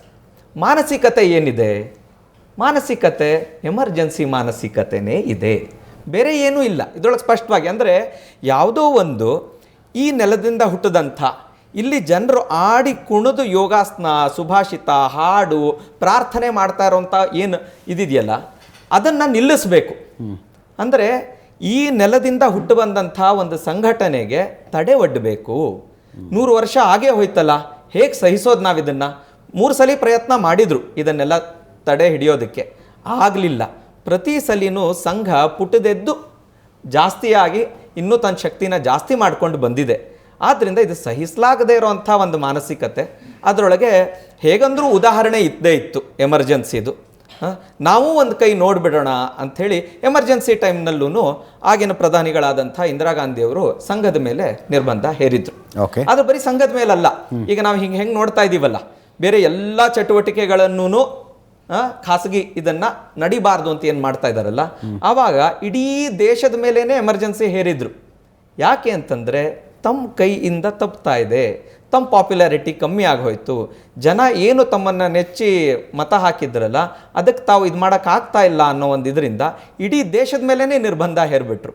ಇದೇ ಮಾನಸಿಕತೆ ಇದುವರೆಗೂ ನಡ್ಕೊಂಡು ಬರ್ತಾ ಇದೆ. ಬಟ್ ಸುಧೀರ್ ಕುಮಾರ್ ಅವರು ಒಂದು ವಾದ ಮಂಡನೆ ಮಾಡಿದ್ರಲ್ಲ, ಬಂಚ್ ಆಫ್ ಥಾಟ್ಸ್, ಗೋಳ್ವಾಲ್ಕರ್ ಬರೆದಂಥ ಬಂಚ್ ಆಫ್ ಥಾಟ್ಸ್, ಅದರ ಚಿಂತನೆಯ ಆಧಾರದ ಮೇಲೆ RSS ನಿಂತ್ಕೊಂಡಿದೆ, ಚಿಂತನ ಗಂಗಾ ಅಂತ ಕನ್ನಡಕ್ಕೆ ಅನುವಾದಗೊಂಡಿದೆ. ಅವರು ಜಾತ್ಯತೀತತೆಯನ್ನು ಒಪ್ಪುವುದಿಲ್ಲ ಮತ್ತು ಮುಸ್ಲಿಮರು, ಕ್ರಿಶ್ಚಿಯನ್ರು ಮತ್ತು ಕಮ್ಯುನಿಸ್ಟರನ್ನು ಈ ದೇಶದ ಶತ್ರುಗಳು ಅನ್ಕೊಳ್ತಾರೆ. ಅದರಿಂದಾಗಿ ಆ ಚಿಂತನೆ ಮಕ್ಕಳಲ್ಲಿ ಹೋಗೋದು ಬೇಡ ಅಂತಾರೆ ಅವರು. ಮೊದಲನೇದಾಗಿ ಇದಕ್ಕೆ 2-3 ರೀತಿಯಂಥ ನನ್ನ ಉತ್ತರ ಹೇಳ್ತೇನೆ. ಏನು ಅಂತಂದರೆ, ನಮ್ಮ ಸನಾತನ ಧರ್ಮವಾಗಲಿ, ನಮ್ಮ ಸಂಘಟನೆ ಆಗಲಿ, ರಾಷ್ಟ್ರೀಯ ಸ್ವಯಂ ಸೇವಕ ಸಂಘ ಒಂದು ಪುಸ್ತಕದ ಸಂಘಟನೆ ಅಲ್ಲ. ನಮ್ಮ ಸನಾತನ ಧರ್ಮ ಒಂದು ಪುಸ್ತಕದ ಧರ್ಮ ಅಲ್ಲ, ಮೊದಲನೇದು. ಆಮೇಲೆ ಅದೇ ಪುಸ್ತಕದಲ್ಲಿ ಅವರು ಬರೆದಿರೋಂಥ ವಿಚಾರಗಳೇನೆ ಸಂಘಕ್ಕೆ ಅದೇ ಪ್ರೇರಣೆ ಅಂತ ಇವರೇನು ಈಕ್ವೇಶನ್ ಡ್ರಾ ಮಾಡ್ತಾ ಇದ್ದಾರಲ್ಲ, ಆ ಥರದ ಈಕ್ವೇಶನ್ನಿಗೆ ಪ್ರೂಫು ಬೇಕು. ಅದು ಒದಗಿಸ್ಲಿ ಅವರು. ಸೊ 2ನೇ ಸರಸಂಘ ಚಾಲಕರು ಬರೆದಿರೋ ಪುಸ್ತಕ ಅಂದಮೇಲೆ ಆ ಪುಸ್ತಕ ನಿಮ್ಮ ಚಿಂತನೆಯ ಭಾಗ ಅಲ್ಲ ಅಂತೀರಾ ನೀವು? ನೋಡಿ, ಎಲ್ಲ ಪುಸ್ತಕಗಳು ಚಿಂತನೆಯ ಭಾಗ. ನಾವು ಚಿಂತಿಸಬೇಕಾಗಿದ್ದೆ, ಯೋಚನೆ ಮಾಡಬೇಕಾಗಿದ್ದೆ, ಆಯ್ತಾ? ಆದರೆ ಅವರವರ ವಿಚಾರಗಳನ್ನು ಅವರು ಮಂಡಿಸಿರ್ತಾರೆ. ಮೊದಲನೇದು. 2ನೇದು, ಅದರೊಳಗೆ ಮುಸಲ್ಮಾನರನ್ನ, ಕ್ರಿಶ್ಚಿಯನ್ರನ್ನ, ಇವರನ್ನೆಲ್ಲ ನಮ್ಮ ಕಮ್ಯುನಿಸ್ಟರನ್ನ ದೇಶದ ಶತ್ರುಗಳು ಅಂತ ಬರೆದಿಲ್ಲ. ಮೊದಲನೇದು. ಆಮೇಲೆ ಇನ್ನೂ ಒಂದು ವಿಚಾರ ಹೇಳಿದರು. ಏನು ಅಂತ ನೋಡಿ, ಮತ್ತೆ ಕಾನೂನು ಸುಧೀರ್ ಅವರಿಗೂ ಗೊತ್ತಿದೆ. Something has to be read, a text has to be read in its context. Out of context quote ಮಾಡಿದರೆ ನಾನು ಸಾವಿರ ಬೇಕಾದಷ್ಟು ಕೋಟ್ ಮಾಡ್ತೀನಿ. ಅದಲ್ಲ, text has to be read in its context ಅಂತ. ಆ ಕಾಂಟೆಕ್ಸ್ಟಿಂದ ಹೊರಗಡೆ ತೆಗೆದ್ರೆ ಬೇರೆ ರೀತಿಯೇ ಕಾಣುತ್ತೆ, ಆಯ್ತಾ? ಇದು ಒಂದು ಭಾಗ. 2ನೇದು, ಸೆಕ್ಯುಲಾರಿಸಮ್ ಅನ್ನೋ ಪದ ಈಗ ನಾವು ನಮ್ಮದಾಗಿಸ್ಕೊಂಡು ಅದನ್ನು ಹೇಗೆ ಮಾಡ್ತೀವೋ ಅನ್ನೋದು ಬೇರೆ. ಆವತ್ತಿನ ದಿವಸದಲ್ಲಿ ಸೆಕ್ಯುಲರ್ ಅನ್ನೋ ಒಂದು ಪದ ಎಲ್ಲಿಂದ ಬಂತು? ಯುರೋಪ್ ಖಂಡದಲ್ಲಿ ಚರ್ಚ್ ಮತ್ತು ಗವರ್ನಮೆಂಟ್, ಸ್ಟೇಟ್ ಅಂಡ್ ಚರ್ಚ್ ನಡುವೆ ದೊಡ್ಡ ಹೋರಾಟ ನಡೀತಾ ಇತ್ತು. ಕಂಟ್ರೋಲ್ ಯಾರು ಮಾಡ್ತಾರೆ ಅನ್ನೋದು. ಆವಾಗ ಈ ಸೆಕ್ಯುಲರಿಸಮ್ ಅಂದರೆ ಜನರ ಎಲ್ಲ ಆಗು ಹೋಗುಗಳನ್ನು ಚರ್ಚ್ ಕಂಟ್ರೋಲ್ ಮಾಡೋ ಪ್ರಯತ್ನ ಮಾಡ್ತಿರ್ಬೇಕಾದ್ರೆ ಅದು ಬೇಡ. ಅಂದರೆ ಧರ್ಮ ನಿರಪೇಕ್ಷ ಅಂತ ನಾವೇನು ಉಪಯೋಗಿಸ್ತೀವಲ್ಲ ನಮ್ಮ ದೇಶದಲ್ಲಿ ತುಂಬ ತಪ್ಪಿದೆ. ಮತ ನಿರಪೇಕ್ಷ, ಜಾತ್ಯತೀತ ಅನ್ನೋದು ಸಾಕಷ್ಟೇ ಹೊಂದುತ್ತೆ. ಆದರೆ ಅಲ್ಲಿ ಯುರೋಪಿಯನ್ ಕಾಂಟೆಕ್ಸ್ನಲ್ಲಿ ಸೆಕ್ಯುಲರಿಸಮ್ ಅನ್ನೋದು ಬೇರೆ ಆಗಿತ್ತು. ನಮ್ಮ ಭಾರತಕ್ಕೆ ಅದು ಅನ್ವಯ ಆಗಲ್ಲ ಅನ್ನೋ ರೀತಿಯೊಳಗೆ ಸಂಘದ ವಿಚಾರ ಇದೆ. ಮತ್ತೆ ಇವಾಗ ಈ ಸೆಕ್ಯುಲರಿಸಮ್ಮು ನಾವು ನೋಡಿದ್ದೀವಿ. ಮತ್ತೆ ಸುಧೀರ್ ಅವರು ಹೇಳಿದರು, ಬುದ್ಧ, ಬಸವ, ಅಂಬೇಡ್ಕರ್ ಅವರು ಇವರೆಲ್ಲರೂ ನಮ್ಮ ನೆಲದ ಮಕ್ಕಳೇ ಅಲ್ವಾ? ಆದ್ದರಿಂದಾನೇ ಅವರಿಗೂ ಇದೇ ವಿಚಾರ ಇರೋವಂಥದ್ದು. ಆದರೆ ಈ ವಿಚಾರಗಳನ್ನು ಯಾರು ಇವತ್ತು ನಿರ್ಬಂಧ ಹೇರಬೇಕು ಅಂತ ಮಾಡ್ತಾ ಇದ್ದಾರಲ್ಲ, ಅವರು ಇವರ ವಿಚಾರಗಳ ಅಡಿಯಲ್ಲಿ ನಡೀತಾ ಇದ್ದಾರೋ ಬೇರೆ ವಿಚಾರದಲ್ಲಿ ನಡೀತಾ ಇದ್ದಾರೋ ಅಂತ ನೋಡೋಣ. ಆಯ್ತಾ? ಶಾಬಾನೋ ಪ್ರಕರಣನೇ ನಮಗೆ ಗೊತ್ತಿದೆ. It is a historic moment in India. ಒಂದು ಸುಪ್ರೀಂ ಕೋರ್ಟ್ ಒಂದು ವಿಚ್ಛೇದಿತ ಮಹಿಳೆ ಅಥವಾ ತ್ಯಕ್ತಳಾದಂತಹ ಮಹಿಳೆಗೆ ಮಾಶಾಸ್ನ ಮೇಂಟೆನೆನ್ಸ್ ಕೊಡಬೇಕು ಅಂತ ಗಂಡ ಕೊಡಬೇಕು ಅಂತ ಆರ್ಡರ್ ಮಾಡಿದಾಗ ಇದು ಗುಲ್ಲೆಬ್ತು. ಇದು ಹೇಗೆ ಶರಿಯಾದ ಪ್ರಕಾರ ಇದು ಮಾಡೋ ಹಂಗಿಲ್ವಲ್ಲ ಅಂತ. ಆವಾಗ ಸರ್ಕಾರ ಏನು ಮಾಡ್ತು? ರಾಜೀವ್ ಗಾಂಧಿ ಅವ್ರ ಸರ್ಕಾರ ಇತ್ತು. ಏನು ಮಾಡ್ತು ಅಂತಂದರೆ, ಇಲ್ಲ ಈ ಜಡ್ಜ್ಮೆಂಟನ್ನು ನಾವು ತಿರುಗಿಸ್ಬೇಕು ಅಂಥೇಳಿ ಒಂದು ಕಾನೂನೇ ತಗೊಂಡು ಬಂತು. ಅಂದರೆ ಈ ರೀತಿ ಸೆಕ್ಯುಲರಿಸಮ್ನ ಅಳವಡಿಸ್ತಾ ಇದ್ದು ಒಂದು ಉದಾಹರಣೆ. ನಮಗೆ ಗೊತ್ತಿದೆ ಎಷ್ಟು ರೀತಿ ಉದಾಹರಣೆ ಇದೆ ಅಂತ. ಇವಾಗ ಏನೂ ಬೇಡ, ನಾನು ಇನ್ನೊಂದು ಉದಾಹರಣೆ ಕೊಡ್ತೀನಿ. 2013ನಲ್ಲಿ ವಕ್ಫ್ ಕಾನೂನಿಗೆ ಬದಲಾವಣೆಗಳಾದವು, ಹೌದಾ ಸರ್? ಆವಾಗ ಸೆಕ್ಯುಲರಿಸಮ್ ಅಂತ ಇದಕ್ಕೆ ಅನ್ನಲ್ಲ, ಇದಕ್ಕೆ ಅಪೀಸ್ಮೆಂಟ್ ಅಂತಂತಾರೆ. ಅಂದರೆ ಎಲ್ಲ ಮತಗಳ ಜಾತ್ಯತೀತತೆ ಅಲ್ಲ, ಒಂದು ಮತನ ಎತ್ತು ಕಟ್ಟಬೇಕು ಅನ್ನೋ ಒಂದು ಧೋರಣೆಯಿಂದ. ಈಗ ನಾನೇ ಕೇಳ್ತಾ ಇದ್ದೀನಿ, ವಕ್ಫ್ ಆ್ಯಕ್ಟ್ನಲ್ಲಿ ಇರೋ ಹಾಗೆ ನಮ್ಮ ಹಿಂದೂ ದೇವಸ್ಥಾನಗಳಿಗೆ ಆ ಥರದ್ದು ಯಾವುದಾದ್ರೂ ಸಮಾನವಾದ ಕಾನೂನು ಇದೆಯಾ? ಇಲ್ಲ. ಅವ್ರಿಗೆ ಕೊಡೋವಂಥ ಪ್ರಿವಿಲೇಜಸ್ಸು, ಅದಕ್ಕೆ ಕೊಟ್ಟಿರೋಂಥ ವಿಶೇಷ ಅಧಿಕಾರಿಗಳು, ವಕ್ಫ್ ಬೋರ್ಡ್ಗಿರ್ಬೋದು ಅಧಿಕಾರಗಳು ಇದಕ್ಕಿದೆಯಾ? ಅದರೊಳಗೆ ಏನು ಮಾಡ್ತಾರೆ ಗೊತ್ತಾ? ಒಂದು ಅಮೆಂಡ್ಮೆಂಟ್ ತುಂಬ ಸಿಂಪಲ್ಲಾಗಿ ಹೇಳಿಬಿಡ್ತೀನಿ. ಈಗ ಮೊದಲು ಸಿವಿಲ್ ಕೋರ್ಟ್ಗಳಿಗೆ ಅದರೊಳಗೆ ಪ್ರವೇಶನೇ ಇಲ್ಲ. ಅದನ್ನು ವಕ್ಫ್ ಬೋರ್ಡು ವಕ್ಫ್ ಟ್ರೈಬ್ಯುನಲ್ ನಿರ್ಣಯ ಮಾಡಬೇಕು. ಅಂದರೆ ಒಂದು ಆಸ್ತಿಯ ಜಗಳನ, ಒಂದು ಆಸ್ತಿಯ ತಗಾದೆನ ಒಂದು ಮತದವ್ರು ಮಾತ್ರ, ಅಂದರೆ ಒಂದೇ ಮತದ ಆಸ್ತಿ ಆಗಿದ್ರೆ ಅದು ಬೇರೆ. ಅದರೊಳಗೆ ಬೇರೆ ಬೇರೆ ಎಲ್ಲ ಆಸ್ತಿಗಳನ್ನು ಕೇಳೋಕೆ ಬಂದಾಗ ರೈತರ ಆಸ್ತಿ ಆಗಿರ್ಬೋದು, ಸರ್ಕಾರದ ಆಸ್ತಿ ಆಗಿರ್ಬೋದು, ದೇವಸ್ಥಾನದ ಆಸ್ತಿ ಆಗಿರ್ಬೋದು, ಕರ್ನಾಟಕದಲ್ಲೇ ನಾವು ನೋಡಿದ್ದೀವಿ. ಮೊನ್ನೆ ತಾನೇನೆ ಒಂದು 6 ತಿಂಗಳ ಹಿಂದೆನೆ ಏನೇನಾಯಿತು ಅಂತ ಹೇಳಿ ರೈತರ ಆಸ್ತಿಗಳೆಲ್ಲ ಹೇಗೆ ಒಂದಿಷ್ಟು ನಮ್ಮ ಖರ್ಗೆ ಸಾಹೇಬ್ರ ಊರು ಸುತ್ತಲುಮುತ್ತಲುಗಳನ್ನು ಆಗಿದ್ವು. ಆಯಿತಾ? ಇದು ಒಂದು ಭಾಗ. ಇನ್ನೊಂದು, ಇದನ್ನೆಲ್ಲ ಸರ್ವೆ ಮಾಡಬೇಕು ಅಂತಂದರೆ ಒಂದು ಮತಕ್ಕೆ ಜಾಗ ಕೊಡಬೇಕು ಅಂತ ಸರ್ವೆ ಆಗಬೇಕು. ಸೊ ನಿಮ್ಮ ವಾದ ಏನಂದರೆ ಭಾರತ ಜಾತ್ಯತೀತವೇ ಅಲ್ಲ, ನೀವು ಸುಮ್ಮನೆ ಜಾತ್ಯತೀತ ಅಂತ ಕರೀತಾ ಅಲ್ಲ. ಭಾರತದ ಮೂಲ ಗುಣ ಎಲ್ಲ ಮತಗಳಿಗೂ ಅವಕಾಶ ಕೊಡುವಂಥ, ಎಲ್ಲ ಮತಗಳನ್ನು ಪ್ರೋತ್ಸಾಹ ಮಾಡುವಂಥ ಗುಣ ಇರುವಂಥದ್ದು ನಮ್ಮ ನೆಲದ ಗುಣ. ಆದರೆ ಇಲ್ಲಿವರೆಗೆ ಸುಧೀರ್ ಅವ್ರು ಕಾಂಗ್ರೆಸ್ ಅಂತಿರೋದಕ್ಕೆ ನಾನು ಅದನ್ನು ಹೇಳ್ತಾ ಇದ್ದೀನಿ. ಯಾರ್ಯಾರು ಇದರ ಹೊರತಾಗಿ ವಿಚಾರ ಮಾಡಿದ್ದಾರೆ ಅಂತ ನಾವು ನೋಡೋಣ. ಅಲ್ಲ, ನಾನು ಇಲ್ಲಿ ಪಕ್ಷಗಳನ್ನು ಉದ್ದೇಶಪೂರ್ವಕವಾಗಿ ತರಲಿಲ್ಲ. ಹೌದು, ಇಲ್ಲ, ನಾನು ಅದಕ್ಕೆ ವಕೀಲರು ಅಂತ ಅವ್ರನ್ನ ಚಿಂತಕರು ಅಂತ ಪರಿಚಯ ಮಾಡಿಸಿದ್ದು ಪಕ್ಷಗಳ ಗಡಿ ದಾಟಿ ಒಂದು ಚಿಂತನೆ ನಡೀಬಹುದಾ ಇಲ್ಲಿ ಅನ್ನೋ ಉದ್ದೇಶಕ್ಕೆ. ಒಳ್ಳೇದು, ಅದಕ್ಕೆ ನಾನು ಹೇಳ್ತಾ ಇದ್ದೀನಿ. ಅದಕ್ಕೆ ನಿಮ್ಮನ್ನು ಪಕ್ಷಗಳ ಚೌಕಟ್ಟಿನಲ್ಲಿ ಕಟ್ಟಿ ಹಾಕೋ ಮನಸ್ಸು ನನಗಿಲ್ಲ. Yes please. ಅವ್ರು ಹಂಗಿರೋದಕ್ಕೆ ಹೇಳಿದೆ. ಆದರೆ ಅದು ಪಕ್ಕಕ್ಕಿಡೋಣ. 2013ರಲ್ಲಿ UPA ಸರ್ಕಾರ ಇತ್ತು, ವಕ್ಫ್ ಆಕ್ಟ್ ಬಂತು, ನೋಡೋಣ.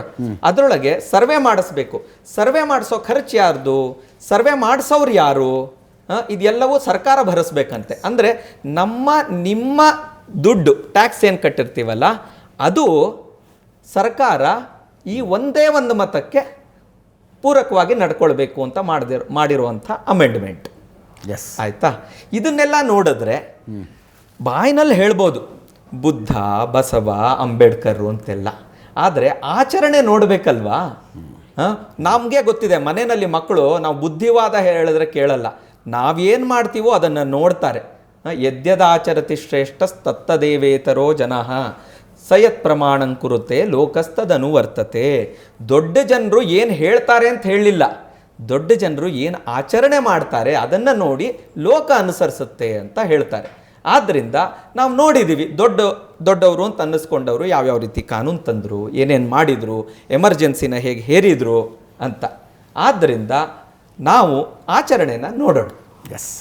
ಸುಧೀರ್ ಕುಮಾರ್ ಅವರೇ, ಇಲ್ಲ, ನೀವು ಬಂಚ್ ಆಫ್ ಥಾಟ್ಸ್ನ ಉದಾಹರಣೆ. ಹೌದೌದು, ಸ್ನೇಹಿತರು ನಮ್ಮ ಪಡ್ಕೆ ಅವರು, ನಾನು ಈಗಲೂ ಹೇಳ್ತೇನೆ, ಅವರು BJPಯ ಧ್ವನಿಯಾಗಿ ಅವರು ಮಾತಾಡ್ತಾ ಇಲ್ಲ ಅಂತ. ಯಾಕೆಂದರೆ RSSನ ಧ್ವನಿ ಮತ್ತು BJPಯ ಧ್ವನಿ ಎರಡಕ್ಕೂ ಆ ಟೋನೇ ಬೇರೆ ಇದೆ. ಇಂಟೋನೇಷನ್ ಅಂತಿದ್ದೀವಲ್ಲ, ಎರಡು ಟೋನ್ ಬೇರೆ ಇದೆ. ಅದು ಸಿ ಟಿ ರವಿ ಬಾಯಲ್ಲಿ ಕೇಳುವ RSSಗೂ, ಯತ್ನಾಳ್ ಬಾಯಲ್ಲಿ ಕೇಳುವ RSSಗೂ, RSSನ ಮೂಲ ನೆಲೆಯಿಂದ ಬಂದಿರತಕ್ಕಂಥ RSSಗೆ ಮಾತ್ರ ನಿರ್ದಿಷ್ಟವಾಗಿ ದುಡಿತಕ್ಕಂಥ ಒಬ್ಬ RSSನ ಪ್ರಚಾರಕ, ಸಂಘ ಚಾಲಕನ ಮಾತುಗಳಿಗೂ ಧ್ವನಿಗೂ ಸಾರ್ವಜನಿಕ ಡಿಸ್ಕೋರ್ಸ್ನಲ್ಲಿ ತುಂಬ ವ್ಯತ್ಯಾಸ ಇದ್ದೇ ಇದೆ. ಹಾಗಾಗಿ ನಾನು ತುಂಬ ಜನ ಗೆಳೆಯರ ಹತ್ರ ಹೇಳ್ತಾ ಇರ್ತೀನಿ, ನೀವು ಅದು ಯತ್ನಾಳು, ಸಿ ಟಿ ರವಿ, ಈಶ್ವರಪ್ಪ ಇವ್ರು ಮಾತಾಡೋದನ್ನೆಲ್ಲ ನೋಡಿಬಿಟ್ಟು RSS ಇಂದೇ ವಾಯ್ಸ್ ಇವರು ಅಂತ ತಿಳ್ಕೊಳ್ಳೋದು ಬೇಡ. RSSನವರಿಗೂ ತುಂಬ ಸತಿ ಅನಿಸ್ತಿರುತ್ತೆ, ಇವರೆಲ್ಲ ನಮ್ಮ ಪರ ಮಾತಾಡೋದು ಬೇಡಪ್ಪ, ಮಾತಾಡೋದ್ರಿಂದ ಸಮಸ್ಯೆ ಆಗುತ್ತೆ ಅಂತ RSSನವರಿಗೂ ಅನಿಸ್ತಾ ಇರುತ್ತೆ. I am thank God and thanks to my friend. ಯಾಕೆಂದರೆ ಪಡ್ಕೆ ಅವರು ಸ್ವಲ್ಪ ಇದರಲ್ಲಿ ಹೇಳಿದ್ದಾರೆ, ಅದನ್ನು ತುಂಬ ಸೆನ್ಸಿಬಲ್ ಆಗಿ ಅವರು ಪ್ರಸ್ತಾಪ ಮಾಡಿದ್ದಾರೆ. ಒಂದು ಬಂಚ್ ಆಫ್ ಥಾಟ್ಸ್ನಲ್ಲಿ ಅದನ್ನು ಎಂಟೈರ್ ಕಂಟೆಕ್ಸ್ಟಲ್ಲಿ ನೋಡಿದರೂ ಸಹಿತ ಇಡೀ ಬಂಚ್ ಆಫ್ ಥಾಟ್ಸ್ ಅನ್ನುವಂಥದ್ದು ಈ ಮೂರು ಶತ್ರುಗಳು ಅನ್ನೋದನ್ನು ಕೆಟಗಾರಿಕಲಿ ಎಸ್ಟಾಬ್ಲಿಷ್ ಮಾಡಿದೆ. ಅದಕ್ಕೆ ನಾನು ಹಳೆಯ ಪುಸ್ತಕ ತಂದುಬಿಟ್ಟಿದ್ದೀನಿ, 1988ನೇ ಇಸ್ವಿಲಿ ಪ್ರಕಟ ಆದಂಥ ಓಲ್ಡ್ ಪ್ರಿಂಟ್ ತಂದುಬಿಟ್ಟಿದ್ದೀನಿ. ಯಾಕಂದರೆ ಈಗ ಎಡಿಟೆಡ್ ವರ್ಷನ್ ಬಂದುಬಿಟ್ಟಿದೆ ಕೆಲವು ಅಂತ ಹೇಳ್ತಿದ್ದಾರೆ. 88ನೇ ಇಸ್ವಿದೆ ತಂದಿದ್ದೀನಿ. ಅದರಲ್ಲಿ ಪ್ರತಿ ಪುಟದಲ್ಲೂ ಅದನ್ನು ಸಾಧಿಸಿ ತೋರಿಸ್ತಾರೆ ಅವರು. ಒಂದು ಬಂಚ್ ಆಫ್ ಥಾಟ್ಸ್ ಇದೆಯಲ್ಲ, ಅದು ಸಂಘಕ್ಕೆ ಒಂದು ನಿರ್ದೇಶಿತ ಕೃತಿ ಅಲ್ಲ ಅಂತ ಏನಾದರೂ ಒಪ್ಕೊಂಡ್ಬಿಟ್ರೆ RSSನವರು, ಅವ್ರು ತುಂಬ ಸಮಸ್ಯೆಗಳಿಗೆ ಉತ್ತರ ಕೊಡೋದ್ರಿಂದ ವಾಪಸ್ ಹೊರಟೋಗ್ಬಿಡ್ತಾರೆ.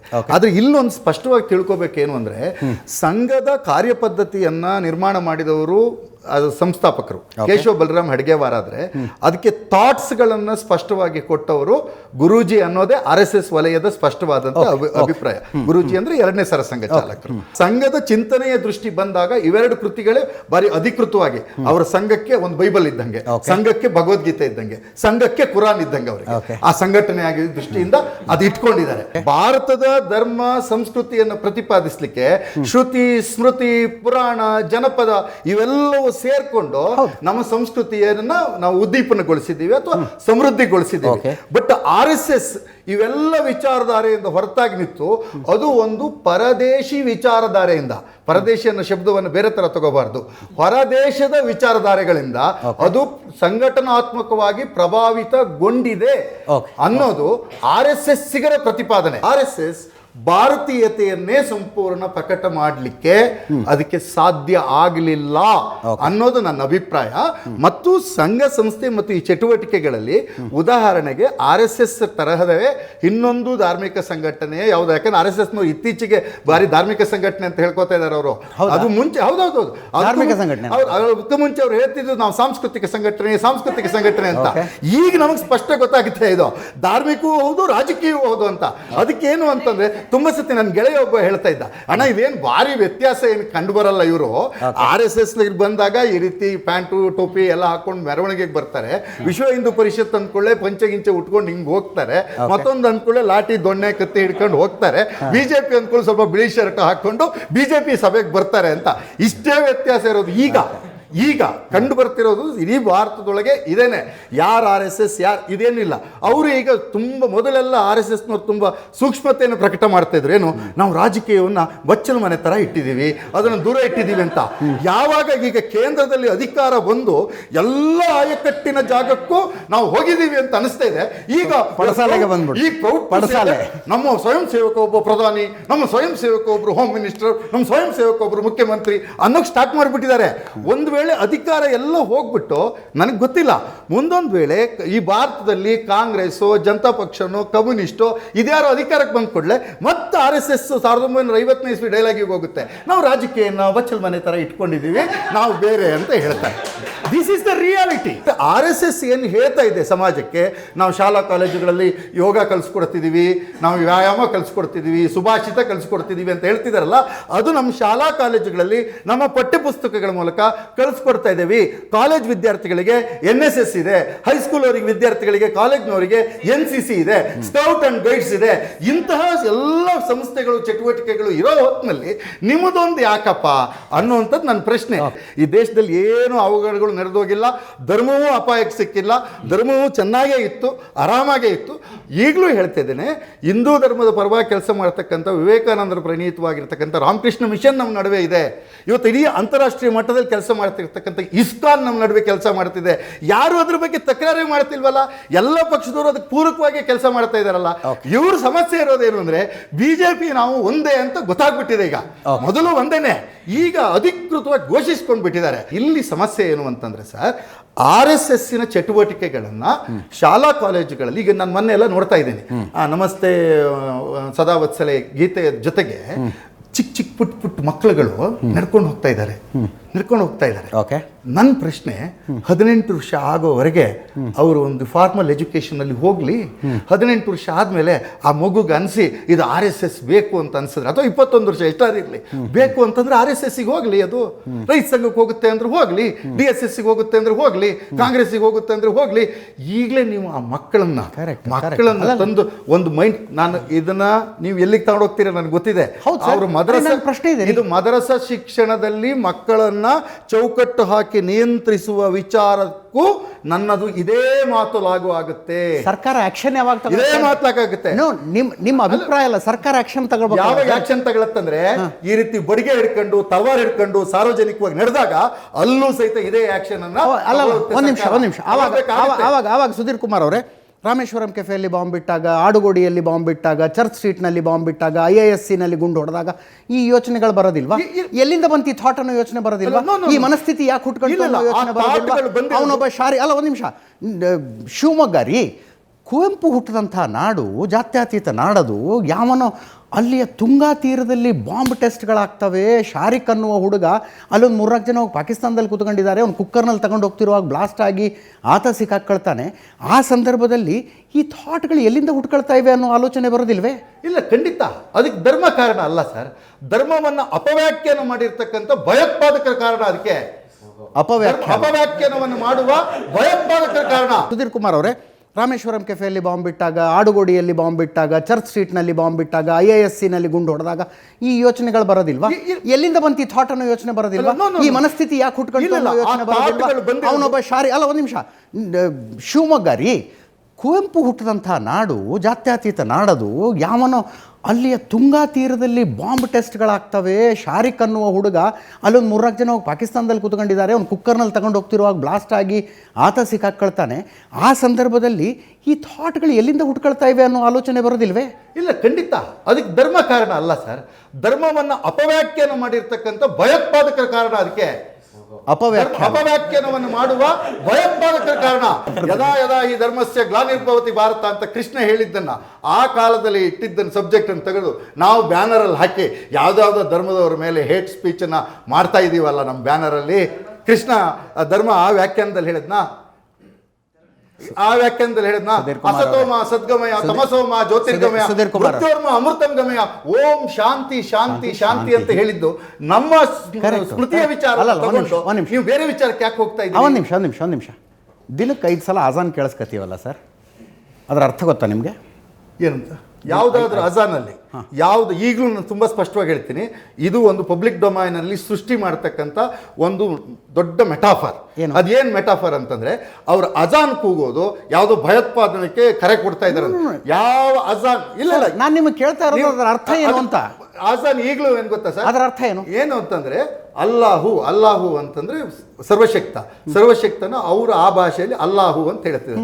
ನಮ್ಮ ಭಾಷೆಯಲ್ಲಿ ಸರ್ವೇಶ್ವರ ಅಂತ ಹೇಳಿದ್ದೀನಿ, ನಮ್ಮ ಭಾಷೆಯಲ್ಲಿ ಭಗವಂತ ಅಂತ ಹೇಳಿದ್ದೀನಿ.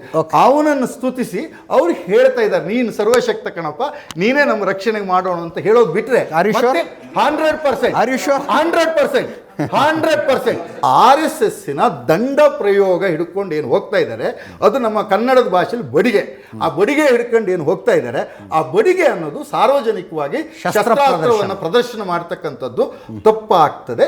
ಬೇಕಾಗಿಲ್ಲ, ಖಾಸಗಿಯಾಗಿ ಅವರು ಮಾಡ್ಕೊಂಡ್ಲಿ. ಅವರೆಲ್ಲ ಕಲಿಸ್ತಾರೆ, ದಂಡ ಪ್ರಯೋಗ ಕಲಿಸ್ತಾರೆ, ಮಚ್ಚು ಪ್ರಯೋಗ ಇವೆಲ್ಲ ಕಲಿಸ್ತಾರೆ. ಅದನ್ನೆಲ್ಲ ಒಂದು ಪರಿಮಿತಿ ಒಳಗೆ ಅವ್ರು ಕಲಿಸ್ಕೊಳ್ಳಿ.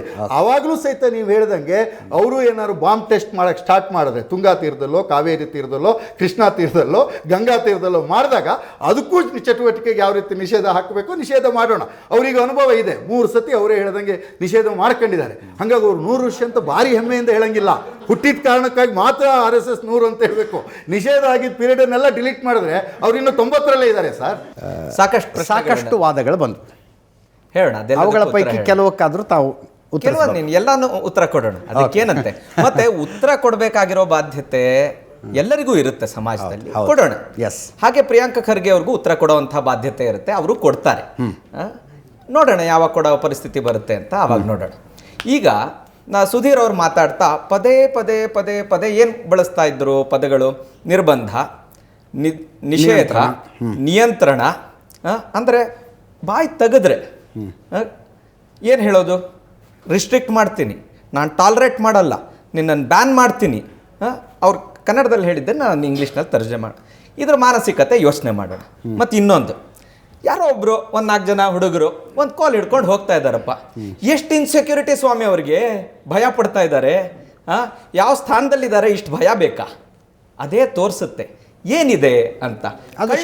ಹುಳ್ಳುಳ್ಳಿಗೆ ಶಸ್ತ್ರಾಸ್ತ್ರ ಪ್ರದರ್ಶನ ಅಂತಾರೆ. ಅಯ್ಯೋ, ಈಗಂತೂ ಸುಧೀರ್ ಅವ್ರು ಮಾತಾಡ್ತಾ ಹೇಳಿದ್ರು, ದಂಡ ತಗೊಂಡು ಹೋಗ್ತಾರೆ, ನಮ್ಮಲ್ಲಿ ಬಡಿಗೆ ಅಂತಂತಾರೆ, ಆಮೇಲೆ ಮಚ್ಚು ತಿರುಗಿಸ್ತಾರೆ ಅಂತ.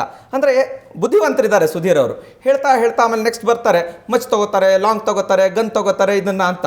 ಅಂದರೆ ಬೈ ಅಸೋಸಿಯೇಷನ್ ಇವ್ರು ಏನು ಮಾಡ್ತಾ ಇದ್ದಾರೆ ಅಂತಂದರೆ, ನೋಡಿ ಇವರೆಲ್ಲ ಈ ಥರ ಮಾಡೋಕ್ಕೆ ಅಂತ ಬಿತ್ತರ್ಸಕ್ಕೆ ಹೋಗ್ತಾ ಇದ್ದಾರೆ. ಆದರೆ ನಂಬಿಲ್ಲ, ದೇಶ ಇದನ್ನು ನಂಬೋದು ಇಲ್ಲ. ಯಾಕೆ ಅಂದರೆ RSSನ RSS ಅಂದರೆ ಏನು ಅಂತ ಈ ದೇಶ ನೋಡಿದೆ. ಹೆಜ್ಜೆ ಹೆಜ್ಜೆ ಹಂತವಾಗಿ ಇವತ್ತು ಬೆಳ್ಕೊಂಡು ಬಂದಿದೆ. ಆದ್ದರಿಂದ ಈ ಥರದ್ದೇನೋ ಅಸೋಸಿಯೇಷನಲ್ಲಿ ಆ ಪದಾನೂ ಹಾಕ್ತೀನಿ, ಈ ಪದಾನೂ ಹಾಕ್ತೀನಿ, ಅದಕ್ಕೆ ಹಿಂಗಾಗ್ಬಿಡುತ್ತೆ ಅಂತಂತಾರೆ.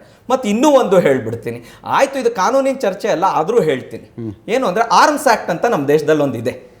ಇವರು ಈ ಥರದ್ದೆಲ್ಲ ಶಸ್ತ್ರಾಸ್ತ್ರಗಳು ಅಂತಂದು ಬಿಟ್ರಲ್ಲ, ಶಸ್ತ್ರಾಸ್ತ್ರನ ಸರ್, ಒಂದು ದಂಡ, ಒಂದು ಬಡಿಗೆ. ಯಾರೋ ಅಜ್ಜ ಒಂದು ತಗೊಂಡು ಹೋಗ್ತಾ ಇರ್ತಾನೆ. ಕಾಂಗ್ರೆಸ್ಸಿನ ಆಡಳಿತದಲ್ಲಿ ಈ ಥರದ್ದೆಲ್ಲ ನಿರ್ಬಂಧ, ನಿಷೇಧ, ಆಮೇಲೆ ನಿಯಂತ್ರಣ ಅಂತಂತ ಇದ್ರೆ ಯಾರೋ ಒಂದು ಕೋಲ್ ತಗೊಂಡು ಹೋಗ್ತಾರೆ. ನೋಡಿ ನೋಡಿ ನೋಡಿ, ಇವನು RSS, ಇವನನ್ನು ಹಿಡ್ಕೊಂಡು ಹೋಗ್ಬಿಡೋಣ. ಇದು ತಪ್ಪು. ಸಾರ್ವಜನಿಕ ಸ್ಥಳ, ಒಂದು ಅಜ್ಜ ತಗೊಂಡು ಹೋಗ್ತಾ ಇದ್ದಾನೆ ಕೋಲ್ನ, ಇನ್ಯಾರೋ ಒಂದಿಷ್ಟು ಹುಡುಗರು ಆಟ ಆಡ್ಕೊಂಡು ಹೋಗ್ತಾ ಇದ್ದಾರೆ, ರಸ್ತೆ ಮೇಲೆ ಹೋಗ್ತಾ ಇದ್ದಾರಲ್ಲ. ಆದ್ದರಿಂದ ಇವರನ್ನ ನಿಷೇಧ ಮಾಡೋಣ, ನಿರ್ಬಂಧ ಮಾಡೋಣ, ನಿಯಂತ್ರಣ ಮಾಡೋಣ. ಇದೇ ಮಾನಸಿಕತೆ ತೋರಿಸ್ತಾ ಇದೆ. ಆರ್ಮ್ಸ್ ಆ್ಯಕ್ಟ್ನಲ್ಲಿ ಸ್ಪಷ್ಟವಾಗಿ ಆರ್ಮ್ಸ್ ಅಂದರೆ ಏನು, ಯಾವುದು ಅಲ್ಲ ಅಂತ ಇದೆ. ಆದ್ದರಿಂದ ಇದನ್ನ ಹೇಳ್ತಾ ಹೇಳ್ತಾ ಹೇಳ್ತಾ ಇವ್ರ ಮನೆ ಒಳಗೆ ಮಾಡ್ಕೊಳ್ಳಿ. ಏನು ಸರ್, ನಮ್ಮ ದೇಶದಲ್ಲಿ ಸಂವಿಧಾನ ಇಲ್ವಾ? ನಮ್ಮ ದೇಶದಲ್ಲಿ ಸಾರ್ವಜನಿಕ ಸ್ವತ್ತು ಅಂತಂದರೆ ಸರ್ಕಾರದ ಸ್ವತ್ತ. ಸಾರ್ವಜನಿಕ ಸ್ವತ್ತಿಗೂ ಸರ್ಕಾರದ ಸ್ವತ್ತಿಗೂ ಒಂದು ವ್ಯತ್ಯಾಸ ಇದೆ ಸ್ವಾಮಿ, ಅದನ್ನು ತಿಳ್ಕೊಳ್ಬೇಕು. ಆಮೇಲೆ ಇವ್ರಿಗೆ ಇನ್ನೊಂದು ಹೇಳಿದ್ರು ಅವರು, 100 ವರ್ಷಗಳ ಅಂದರೆ 1925ರಲ್ಲಿ ಆರಂಭಗೊಂಡಿದ್ದು, ಈ ವರ್ಷ 100 ವರ್ಷ ಕಳೀತಾ ಇದೆ. ಅದರಲ್ಲಿ 10 ವರ್ಷ ನಿಷೇಧ ಆಗಿದೆ ಅಂತ, 90 ವರ್ಷ ಟೆಕ್ನಿಕಲಿ RSSಗೆ ಅಂತಾರೆ ಅವರು. ಆ ನಿಷೇಧಗಳ ಬಗ್ಗೆ ಮಾತಾಡೋಣ. ಮೊದಲನೇ ನಿಷೇಧ ಗಾಂಧಿ ಹತ್ಯೆ ಸಂದರ್ಭದಲ್ಲಿ, 2ನೇ ನಿಷೇಧ ಇಂದಿರಾ ಗಾಂಧಿ ಎಮರ್ಜೆನ್ಸಿ ಹಾಕಿದಾಗ, 3ನೇ ನಿಷೇಧ ಬಾಬರಿ ಮಸೀದಿ ಧ್ವಂಸವಾದಾಗ. ನೋಡಿ, ಇವಾಗ 1925ರಲ್ಲಿ ಸಂಘ ಪ್ರಾರಂಭ ಆಯಿತು, ವಿಜಯದಶಮಿ ದಿವಸ. ಈಗ ಅದಕ್ಕೆ 100 ವರ್ಷ ಆಗಿದೆ ಅಂತ ಆಯಿತು. ಏನಾಗುತ್ತೆ ಹಾಗಾದರೆ ಮನುಷ್ಯನ ಆಯಸ್ಸು ಅಂತ ಇಟ್ಕೊಳ್ಳೋಣ. ಹಿಂಗೆ ನಡೀತಾ ಇರುತ್ತೆ. ನೋಡಪ್ಪ, 4 ದಿವಸ ನಿನಗೆ ಹುಷಾರು ತಪ್ಪಿ ಮಲ್ಕೊಂಡಿದ್ದೆ, ಆ 4 ದಿವಸ ಮೈನಸ್ ಮಾಡಿಬಿಡೋಣ, ಇನ್ನೊಂದನ್ನು ಮೈನಸ್ ಮಾಡಿಬಿಡೋಣ. ಭಾಳ ಚೆನ್ನಾಗಿದೆ, ಆಯಿತು. ಮತ್ತು ಇನ್ನೊಂದೇನು ಗೊತ್ತಾ ಸರ್, ನಾ ಇದನ್ನು ಹೇಳ್ಬಿಡ್ತೀನಿ. ಏನಂದರೆ 100 ವರ್ಷ ಅನ್ನೋದು ಒಂದು ಮೈಲಿಗಲ್ಲಪ್ಪ, ಅಷ್ಟೇ. ಮಗು ಮನೆಯಿಂದ ಹೊಸಲು ದಾಟಿದ್ರೆ ಒಂದು ಮೈಲಿಗಲ್ಲು, ಬಾಯಿಗೆ ಒಂದು ತುತ್ತು ಅನ್ನ ಹಾಕ್ಕೊಂಡ್ರೆ ಮೈಲಿಗಲ್ಲು. ಈ ಥರದ್ದು ಎಷ್ಟೋ ಮೈಲಿಗಲ್ಲುಗಳು ಬರುತ್ತೆ. ಅದಕ್ಕೆಲ್ಲ 100 ಅಂದ್ರೆ ಎಷ್ಟು ಮೈನಸ್ ಮಾಡಲಿ ನೋಡಿ, ಇದೇ ಚಿಂತನೆ, ಮೈನಸ್ ಮಾಡೋಣ, ಇವ್ರು ಹೆಂಗಾದ್ರೂ ಎಳೆಯೋಣ. ನಿಷೇಧಗಳ ಬಗ್ಗೆ ಮಾತಾಡೋಣ. RSS ನಿಷೇಧ ಮಾಡಬೇಕಾದಂಥ ಸಂದರ್ಭ ಏನು ಬಂತು? ಗಾಂಧಿ ಹತ್ಯೆಗೂ RSSಗೂ ಏನು ಸಂಬಂಧ? ಗಾಂಧಿ ಹತ್ಯೆಗೂ RSSಗೂ ಸಂಬಂಧ ಇಲ್ಲ ಅಂಥೇಳಿ ಕೋರ್ಟ್ಗಳೇ ಸ್ಪಷ್ಟವಾಗಿ ಬೇಕಾದಷ್ಟು ಕೇಸ್ಗಳಲ್ಲಿ ಹೇಳಿದೆ. ಮತ್ತು ಯುವ ಜನನಾಯಕರು ಅದಕ್ಕೆ ಸಂಬಂಧ ಇದೆ ಅಂತ ಹೇಳಿ ಅದಕ್ಕೆ ಕ್ಷಮಾಪಣೆನೂ ಕೇಳಿಬಿಟ್ಟಿದ್ದಾರೆ. ಅದನ್ನು ಎಲ್ಲ ನಾವು ನೋಡಿದ್ದೀವಿ, ಸಾರ್ವಜನಿಕವಾಗಿ ಬೇಕಾದಷ್ಟೇ ನೋಡಿದ್ದೀವಿ. ಸಂಬಂಧ ಕಟ್ಟಕ್ಕೆ ಹೋಗ್ತಾರೆ, ಇವ್ರಿಗೆ ಆಗಲ್ಲ ಆಮೇಲೆ ಹಸ್ತ ತೋರಿಸಿ ಅವಲಕ್ಷಣ ಅಂತಾರಲ್ಲ, ಹಸ್ತ ತೋರಿಸಿ ಅವಲಕ್ಷಣ ತೋರಿಸ್ಕೊಂಡು ಬಂದಿದ್ದಾರೆ ವಾಪಸ್ಸು. ಇಂದಿರಾ ಗಾಂಧಿ ಎಮರ್ಜೆನ್ಸಿ ಸಂದರ್ಭದಲ್ಲಿ ಬ್ಯಾನ್ ಆಗಿದ್ದು RSS ಹೆಮ್ಮೆ ಅನ್ಬೋದು ನಾವು. ಎಮರ್ಜೆನ್ಸಿ ಹೆಮ್ಮೆನೋ, ಈಗ ಹೆಮ್ಮೆ ಗಿಮ್ಮೆ ಅನ್ನೋ ಪ್ರಶ್ನೆ ಅಲ್ಲ. ತಪ್ಪಾಗಿ ಬ್ಯಾನ್ ಮಾಡಿದಾಗ ವಾಪಸ್ ತಗೊಳ್ಳೋಂಥ ಪರಿಸ್ಥಿತಿ ಬಂತೋ ಇಲ್ವೋ ಅಷ್ಟೇ ನೋಡೋಣ. ಪ್ರಿಯಾಂಕ ಖರ್ಗೆ ಅವರು ಹೇಳಿದ್ರು, ನೀವು ಕೈಕಾಲು ಬಿದ್ದು ನಿಷೇಧವನ್ನು ವಾಪಸ್ ತೆಗೆಯ ನೋಡಿ. ಯಾವ ಕೈಕಾಲು ಬಿದ್ದೇವನು ನಿಷೇಧನ ವಾಪಸ್ ತಗೊಳ್ಳೋದಕ್ಕೆ ಪ್ರಾರ್ಥಿಸಿಲ್ಲ. ನಾವು ಸ್ಪಷ್ಟೀಕರಣ ಕೊಟ್ಟಿದ್ದೀವಿ. ಯಾಕಪ್ಪ ಮಾಡ್ತಾ ಇದ್ದೀರಾ? ನಾವು ಏನು ತಪ್ಪು ಮಾಡಿಲ್ಲ. ತಪ್ಪು ಮಾಡಿದ್ದಿದ್ರೆ ತೋರಿಸಿ. ಅಕಸ್ಮಾತ್ ತಪ್ಪೇ ಮಾಡಿದ್ದಿದ್ರೆ ನಿಷೇಧ ಮುಂದುವರಿತಿತ್ತು ತಾನೆ. ಯಾಕೆ ಮುಂದುವರಿಲಿಲ್ಲ? ಯಾಕೆ ಅಂದರೆ ಪ್ರೂಫು, ಎವಿಡೆನ್ಸು ಇಲ್ಲ. ಮತ್ತು ಒಂದು ಸುಳ್ಳನ್ನು 1000 ಸಲ ಹೇಳಿ ಮಾಡಿದ್ರು ಒಂದಿಷ್ಟು ಜನಕ್ಕೆ ಒಂದಿಷ್ಟು ಕಾಲ ಯಾಮಾರಿಸ್ಬಹುದು, ಅದಕ್ಕಿಂತ ಜಾಸ್ತಿ ಯಾಮಾರ್ಸೋಕ್ಕಾಗಲ್ಲ. ಮತ್ತು ಇನ್ನೊಂದು ಹೇಳಿದ್ರು, ನಿಮ್ಗೇನಪ್ಪ 18 ತುಂಬಿಡ್ಲಿ, ಆಮೇಲೆ ಅವ್ನು ಇದಕ್ಕಾದರೂ ಹೋಗಲಿ ಅದಕ್ಕಾದರೂ ಹೋಗಲಿ. ಯಾಕೆ ಸ್ವಾಮಿ? ಒಂದು ಹುಡುಗ ಬಂದು ಒಂದು ಯೋಗಾಸನ ಮಾಡ್ತೀನಿ ಸುಭಾಷ್, ಇವ್ರಿಗೆ ಅಲ್ಲೇ ಮತ್ತು ಅದನ್ನು ಮಾಡೋದಕ್ಕೆ NSS ಇದೆ, NCC ಇದೆ ಶಾಲೆಗಳಲ್ಲಿ. ನಿಂದಿರಬಾರ್ದು. ಅದೆಲ್ಲ ಇದೆ, ನಿಂದಿರಬಾರ್ದು. ಮಾನಸಿಕತೆ ತೋರಿಸ್ತಾ ಇದೆ ಸ್ವಾಮಿ. ನಾನು ಏನು ಹೇಳ್ತಾ ಇಲ್ಲ. ಅವ್ರದ್ದು ನೆನೆ ಕ್ಲಿಯರ್ ಆಗಿ ಯೋಚನೆ ಮಾಡಿಬಿಡ್ಲಿ ಜನ, ಅವ್ರಿಗೆ ಗೊತ್ತಾಗುತ್ತೆ. ರಾಮಕೃಷ್ಣ ಆಶ್ರಮ ಇದೆ, ಇಸ್ಕಾನ್ ಇದೆ, ನೀನು ಯಾಕೆ ಸ್ವಾಮಿ? ಅಂಬೇಡ್ಕರ್ ಕೊಟ್ಟಂಥ ಇದು ಸಂವಿಧಾನದಲ್ಲಿ ನಮ್ದೊಂದು ಸಂಘಟನೆ ಮಾಡ್ಕೊಳ್ಳೋ ಅಧಿಕಾರ ಇಲ್ವಾ? ನಾವೊಂದು ಸಂಘಟನೆ ನಡೆಸುವಂಥ ಅಧಿಕಾರ ಇಲ್ವಾ? ಯಾಕಿಲ್ಲ ಅಲ್ವಾ? ಅಂದರೆ ಒಟ್ಟು ಇವರಿಗೇನು ಅಂತಂದ್ರೆ, ಆವಾಗಲೇ ಹೇಳಿದ್ರಲ್ಲ ಇವರು. ನೋಡಿ, ಇನ್ನೂ ಒಂದು ಹೇಳ್ತಾರೆ ನೋಡಿ, ಇವರು ಹಿಂಗೆ ವೇಷ ಹಾಕ್ಕೊಂಡ್ರೆ ಇದು, ಹಂಗೆ ವೇಷ ಹಾಕ್ಕೊಂಡ್ರೆ ಅದು, ಹಂಗೆ ವೇಷ ಹಾಕ್ಕೊಂಡ್ರೆ ಇದು ಅಂತ. ಯಾಕೆ ಸ್ವಾಮಿ? ದೇವಸ್ಥಾನಕ್ಕೆ ನಾವು ಪಂಚೆ ಹಾಕ್ಕೊಂಡು ಹೋಗಲ್ವೇ? ತಾಯಿಗೆ ಮಗ ಅಲ್ವೇ? ಹೆಂಡ್ತಿಗೆ ಗಂಡ ಅಲ್ವೇ? ತಂಗಿಗೆ ಅಣ್ಣ ಅಲ್ವೇ? ಅಕ್ಕಂಗೆ ತಮ್ಮ ಅಲ್ವೇ? ಒಬ್ಬ ವ್ಯಕ್ತಿ ಬೇರೆ ಬೇರೆ ಕಾಲದಲ್ಲಿ ಬೇರೆ ಬೇರೆ ಇದರೊಳಗೆ ಬೇರೆ ಬೇರೆ ಪಾತ್ರಗಳನ್ನು ನಿರ್ವಹಿಸಬೇಕಾಗತ್ತೆ. ಹಾಗಂತ ಈಗ ನನಗನ್ಸತ್ತಪ್ಪ, ನಾನು ಸಂಘದ ಸ್ವಯಂ ಸೇವಕ ಇದ್ದೀನಿ, ನಾನು ಒಂದು ಮಜ್ದೂರ್ ಕ್ಷೇತ್ರದ ಇದೆ ಅಂತ ತಿಳ್ಕೊಳ್ಳೋಣ, ಸಂಘದ ಸ್ವಯಂ ಸೇವಕ. ಹಾಗಾದರೆ ನಾನು ಮಜ್ದೂರ್ ಕ್ಷೇತ್ರದಲ್ಲಿ ಏನೋ ಒಂದು ತೊಂದರೆ ಆಯ್ತಪ್ಪ, ಏನೋ ಆಯಿತು, ಯಾಕಪ್ಪ ನಾನು ಅಲ್ಲೊಂದು ಸಂಘಟನೆ ಮಾಡಬಾರ್ದ? ಭಾರತೀಯ ಮಜ್ದೂರ್ ಸಂಘದಲ್ಲೂ ಇವರೇ, ವಿಶ್ವ ಹಿಂದೂ ಪರಿಷತ್ನಲ್ಲೂ ಇವರೇ. ಅಂದರೆ ಒಟ್ಟು ಇವರಿಗೆ ಸಹಿಸಕ್ಕೆ ಆಗದೆ ಇರುವಂಥ ಅಸಹಿಷ್ಣುಗಳು. ಇದನ್ನೇ ತೋರಿಸುತ್ತೆ ಸ್ಪಷ್ಟವಾಗಿ. ಇವರಿಗೆ ಚಿಕ್ಕ ಮಕ್ಕಳನ್ನ ಕರ್ಕೊಂಡು ಹೋಗ್ಬಿಡ್ತಾರೆ, ಸಹಿಸೋಕ್ಕಾಗಲ್ಲ. ಯಾರೋ ಒಂದು 4 ಜನ ಕವಾಯತ್ ಮಾಡ್ತಾರೆ, ಸಹಿಸೋಕ್ಕಾಗಲ್ಲ. ರಸ್ತೆ ಮೇಲೆ ನಡ್ಕೊಂಡು ಹೋಗೋತ್ತಪ್ಪ ಸ್ವಾಮಿ, ದಂಡ ಹಿಡ್ಕೊಂಡು ಒಂದು ಯೂನಿಫಾರ್ಮ್ ಹಾಕ್ಕೊಂಡು ಹೋಗೋತ್ತಪ್ಪ. ಒಬ್ಬನೇ ವ್ಯಕ್ತಿ ಬೆಳಗ್ಗೆ ದೇವಸ್ಥಾನಕ್ಕೆ ಹೋಗಿ ಮಂಗಳಾರತಿ ಮಾಡಿಸಿ, ಮಧ್ಯಾಹ್ನ ಯಾವುದೋ ಮುಸ್ಲಿಮರ ನಮಾಜ್ನಲ್ಲಿ ಪಾಲ್ಗೊಂಡು ಸಂಜೆ ಚರ್ಚಿಗೆ ಹೋಗಿ ಪ್ರೇಯರ್ ಮಾಡಿದ್ರೆ ಜಾತ್ಯತೀತ ಅನಿಸಿಕೊಳ್ತಾನೆ ಅವನು. ಆಮೇಲೆ ಇನ್ನೂ ಒಂದು ಹೇಳ್ಬಿಡ್ತೀನಿ, ಅವ್ರು ಎಂಥ ಸೆಕ್ಯುಲರ್ ನೋಡ್ರಿ ಅಂತಾರೆ, ಜಾತ್ಯತೀತ. ಇನ್ನೂ ಒಂದು ವಿಚಾರ ಹೇಳ್ಬಿಡ್ತೀನಿ ಕೇಳಿ. ಏನು ಅಂತಂದ್ರೆ, ನೋಡಿ ಯಾವರೋ ಒಬ್ಬ ಟೆರರಿಸ್ಟು ಬಾಂಬ್ ಹಾಕ್ಬಿಟ್ಟ, ಅದು ಅವನ ಮತನ ತಪ್ಪು ಗ್ರಹಿಕೆಯಿಂದ ತಿಳ್ಕೊಂಡು ಅದಕ್ಕೆ ಅವನು ಮಾಡಿಬಿಟ್ಟ. ಸೊ ಅವನಿಗೆ ಪ್ರೇರಣೆ ಪ್ರಚೋದನೆ ಎಲ್ಲಿಂದ ಬರ್ತಾ ಇದೆ ಅಂತ ಕೇಳಬಾರ್ದು. ಅದು ಇನ್ನೊಂದು ದಿವಸ ಚರ್ಚೆ ಮಾಡಿಬಿಡೋಣ. ಅದು ಇವತ್ತು ಬೇಡ, ನಾನು ಓದ್ಕೊಂಡ್ಬರ್ತೀನಿ, ಇವರು ಓದ್ಕೊಂಡ್ಬರ್ಲಿ. ಇವರೇ ಕಾರಣ ಅಂತ ಆಗ್ಬಿಟ್ಲಿ. ಇಲ್ಲ ಒಂದ್ ನಿಮಿಷ ಬರ್ತೀನಿ ಅಜಿತ್. ಅಂದ್ರೆ ಟೆರರಿಸ್ಟ್ ಮಾಡಿದ್ರೆ ಏನು ಅಂತ ಹೋಗ್ಬಾರ್ದು. ಒಬ್ಬ ಹುಡುಗ ಒಂದು ಸ್ವಯಂ ಸೇವಕ ಒಂದು ಏನಂತಾರೆ ಶಾಖೆನಲ್ಲಿ ಸೂರ್ಯ ನಮಸ್ಕಾರ ಮಾಡಿದ್ರೆ ನೋಡು ಏನೋ ಒಂದು ಹಂಗಿದೆ, ಅದರಿಂದ ನೀನು ಹಿಂಗೆ ಮಾಡ್ತಾ ಇದೀಯಾ ಅಂದರೆ ನುಣುಚ್ಕೊಳ್ಳೋ ಅಂಥದ್ದು ಸ್ಪಷ್ಟವಾಗಿ ಕಾಣಿಸ್ತಾ ಇದೆ.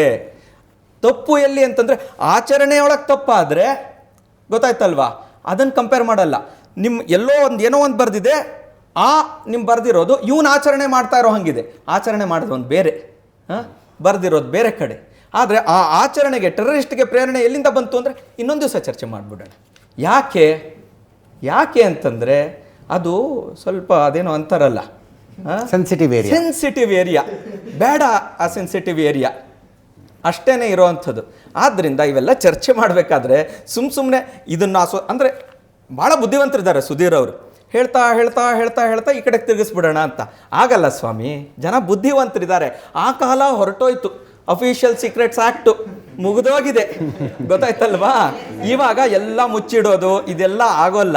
ನಮ್ಮ ಮಡಿಕೆ ಅವ್ರು ಹೇಳಿದಂಥ ವಿಷಯದಲ್ಲಿ ಒಂದು ಸ್ಪಷ್ಟತೆ ತಂದ್ಕೋಬೇಕು.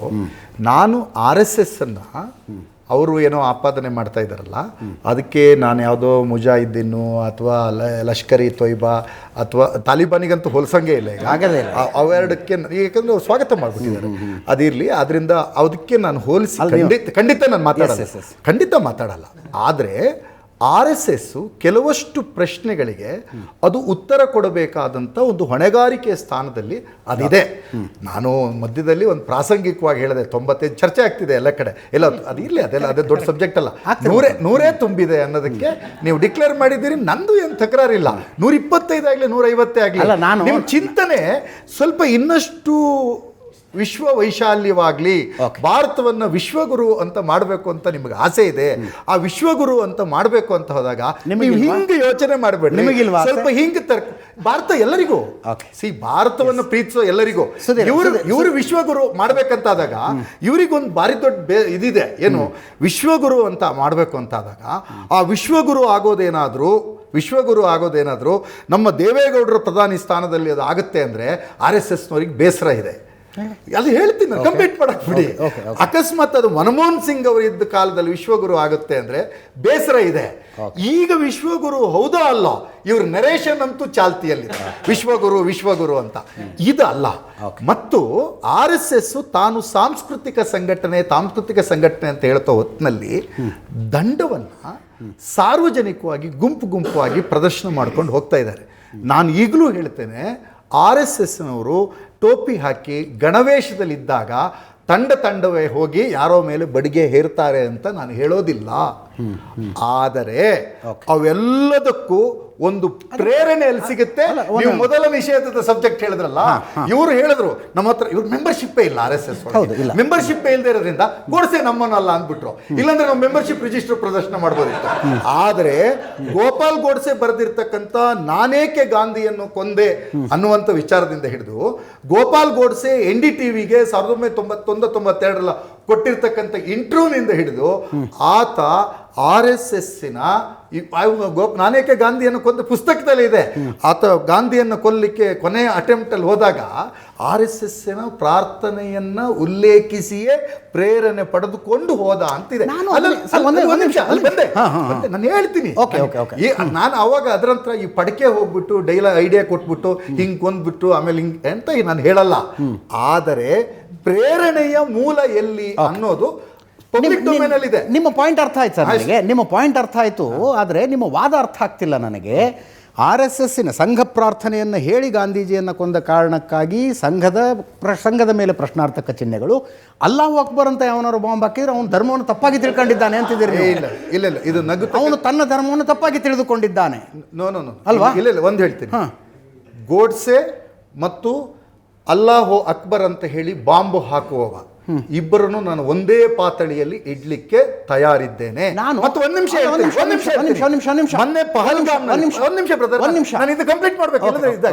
ಮೊನ್ನೆ ಪಹಲ್ಗಾಮ್ನಲ್ಲಿ ನಮ್ಮ ದೇಶದ ಜನರನ್ನ ಭಯೋತ್ಪಾದಕರು ಗುಂಡಿಟ್ಟು ಕೊಂದ್ರಲ್ಲ ಪಹಲ್ಗಾಮ್ನಲ್ಲಿ, ಅವನು ಅಲ್ಲಾಹು ಅಕ್ಬರ್ ಅಂತ ಹೇಳಿ ಕೊಂದಲ್ಲ, ಅವನಿಗೆ ಧರ್ಮ ಅರ್ಥ ಆಗ್ಲಿಲ್ಲ. ಅಲ್ಲಿ ಒಂದ್ ನಿಮಿಷ ಹೇಳ್ತೀನಿ ಸರ್, ಅಲ್ಲಿ ಬಿಸ್ಮಿಲ್ಲಾ ಅಂತ ಹೇಳ್ಕೊಂಡು ಅಲ್ಲಾಹು ಅಕ್ಬರ್ ಅಂತಾನೆ ಹೇಳಿ ಗಾಯಗೊಂಡವರನ್ನ ಹೊತ್ತು ಈಚೆಗೆ ತಂದ್ರಲ್ಲ, ಅವರಿಗೆ ಧರ್ಮ ಅರ್ಥ ಆಗಿದೆ. ಹಾಗೇನೆ RSSನವರಿಗೆ ಧರ್ಮ ಅರ್ಥ ಆಗ್ಲಿಲ್ಲ, ರಾಮಕೃಷ್ಣ ಮಿಷನ್ಗೆ ಧರ್ಮ ಅರ್ಥ ಆಗಿದೆ, ಸ್ವಾಮಿ ವಿವೇಕಾನಂದರಿಗೆ ಧರ್ಮ ಅರ್ಥ ಆಗಿದೆ. ಸುಧೀರ್ ಕುಮಾರ್ ಅವರೇ, ಕೊರೋನಾ ಸಂದರ್ಭದಲ್ಲಿ ಒಂದು ವರದಿ ಬಹಳ ಪ್ರಚಲಿತ ಆಯಿತು.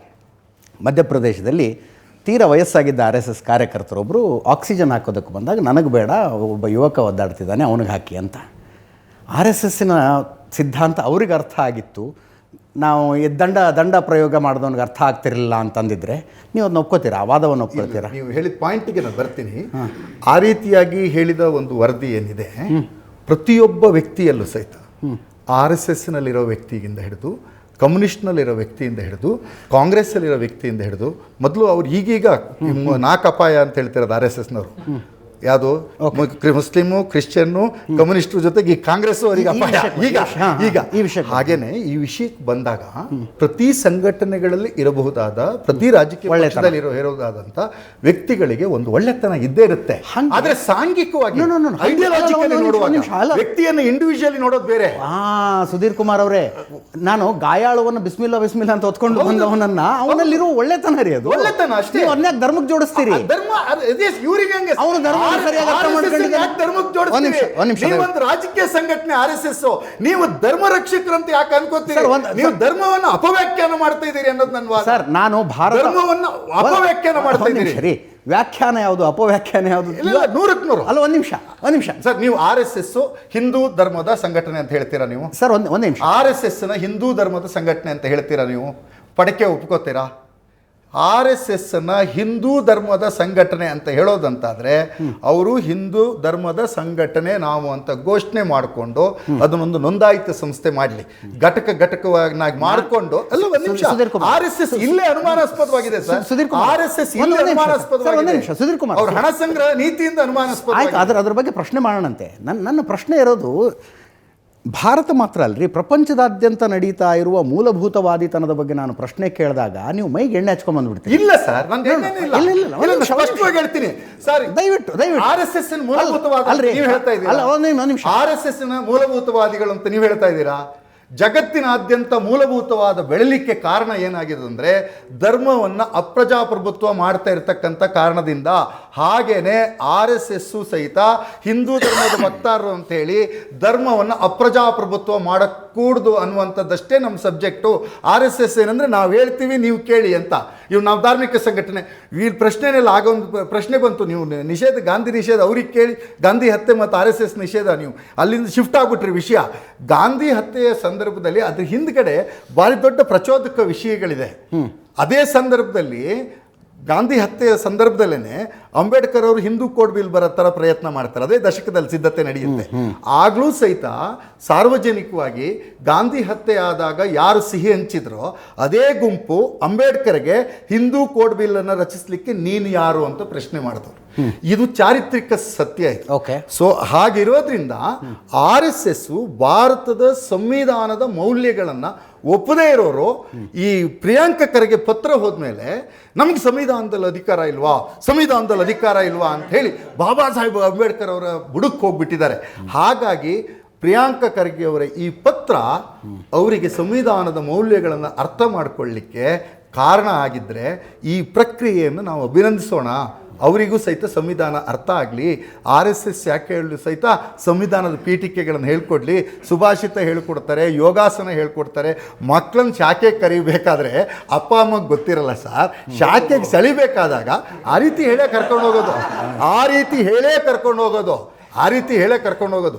ಹಾಗಂತ RSS ಶಾಖೆಯಲ್ಲಿ ಸೂರ್ಯ ನಮಸ್ಕಾರ ಕಲಿಸಲ್ವಾ ಅಂದರೆ ಕಲಿಸ್ತಾರೆ, ಸುಭಾಷಿತ ಕಲಿಸಲ್ವಾ ಅಂದರೆ ಕಲಿಸ್ತಾರೆ, ದಂಡ ಪ್ರಯೋಗ ಕಲಿಸಲ್ವಾ ಅಂದರೆ ಕಲಿಸ್ತಾರೆ. ಹಾಗೇನೆ ಗೋಡ್ಸೆಯೂ ಪ್ರೇರಣೆ ಕೊಂಡಿದ್ದ ಅನ್ನೋದು ವಿಚಾರ. RSS ಬಂಚ್ ಆಫ್ ಥಾಟ್ಸ್ನಲ್ಲಿ ನಾನು ಪಡ್ಕೆ, ನನ್ನ ಪುಸ್ತಕ ಹಾಳಾಗ್ಬಿಟ್ಟಿದೆ, ಇದು ವಿಚಿ ಸಂದರ್ಭಾನುಸಾರ ಓದಿ ಪಡ್ಕೆಯವ್ರಿಗೆ ಕೊಟ್ಟೋಗಿ ಹೊಸ ಪ್ರಿಂಟ್ ತಗೊಬಿಡ್ತೀನಿ ನಾನು. ಆದ್ದರಿಂದ ಅವರಿಗೆ ಕೊಟ್ಟೋಗ್ತೀನಿ. ಗಾಂಧಿ ವಿಚಾರಗಳು ಎಷ್ಟು ತಪ್ಪು ಅನ್ನೋದು ಇದರಲ್ಲಿದೆ. ಅದೇ ರೀತಿಯಾಗಿ ನನ್ನ ಗೆಳೆಯ ಪ್ರಶ್ನೆ ಕೇಳ್ದ, ಇಷ್ಟು ದೇಶಭಕ್ತ ಸಂಘಟನೆ ಅನ್ನೋದನ್ನು ಅವರಿಗೆ ನಾವೇ ಹೇಳ್ಕೊತಾ ಇದ್ದೀವಲ್ಲ, ಪ್ರಚಾರ ಮಾಡ್ತಾ ಇದ್ದೀವಲ್ಲ. ಹೀಗಿದ್ಮೇಲೆ ಆ RSS ಹುಟ್ಟಿದ ಕಾಲದಲ್ಲಿ ಪರಮ ದೇಶಭಕ್ತರು ಅಂತ ಕರೆಸ್ಕೊಂಡಿರ್ತಕ್ಕಂಥ ಗಾಂಧಿ ಆಗಲಿ, ಸುಭಾಷ್ ಚಂದ್ರ ಬೋಸ್ ಆಗಲಿ, ಭಗತ್ ಸಿಂಗ್ ಆಗಲಿ RSSನ ಮೆಂಬರ್ ಯಾಕಾಗಲಿಲ್ಲ ಸರ್?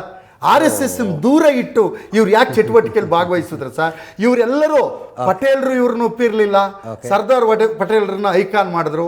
ಈ ಕರ್ನಾಟಕದಲ್ಲಿ 6 ತಿಂಗಳಿಂದ ಅಂಬೇಡ್ಕರ್ನ ಒಪ್ಪಿಕೊಂಡು ಅಂಬೇಡ್ಕರ್ಗೆ ಜೈ ಅಂತ ಹೊರಟಿದ್ದಾರೆ. ಇವರೆಲ್ಲರೂ ಸಹಿತ ಅಂಬೇಡ್ಕರನ್ನು ಆವಾಗ ಪ್ರಶ್ನೆ ಮಾಡಿದವ್ರೆ, ಗಾಂಧಿಯನ್ನು ಪ್ರಶ್ನೆ ಮಾಡಿದವ್ರೆ. ಸುಭಾಷ್ ಚಂದ್ರ ಬೋಸ್, ಸುಖದೇವ್ ಮತ್ತು ರಾಜ್ಗುರು ಅವರನ್ನ ಇದೇ ಪುಸ್ತಕದಲ್ಲಿ ಅವರುಗಳ ಚಿಂತನೆಗಳು ಅಪ್ರಬುದ್ಧವಾಗಿದ್ದವು ಅನ್ನೋದನ್ನು ಬರೆದ್ಬಿಟ್ಟಿದ್ದಾರೆ.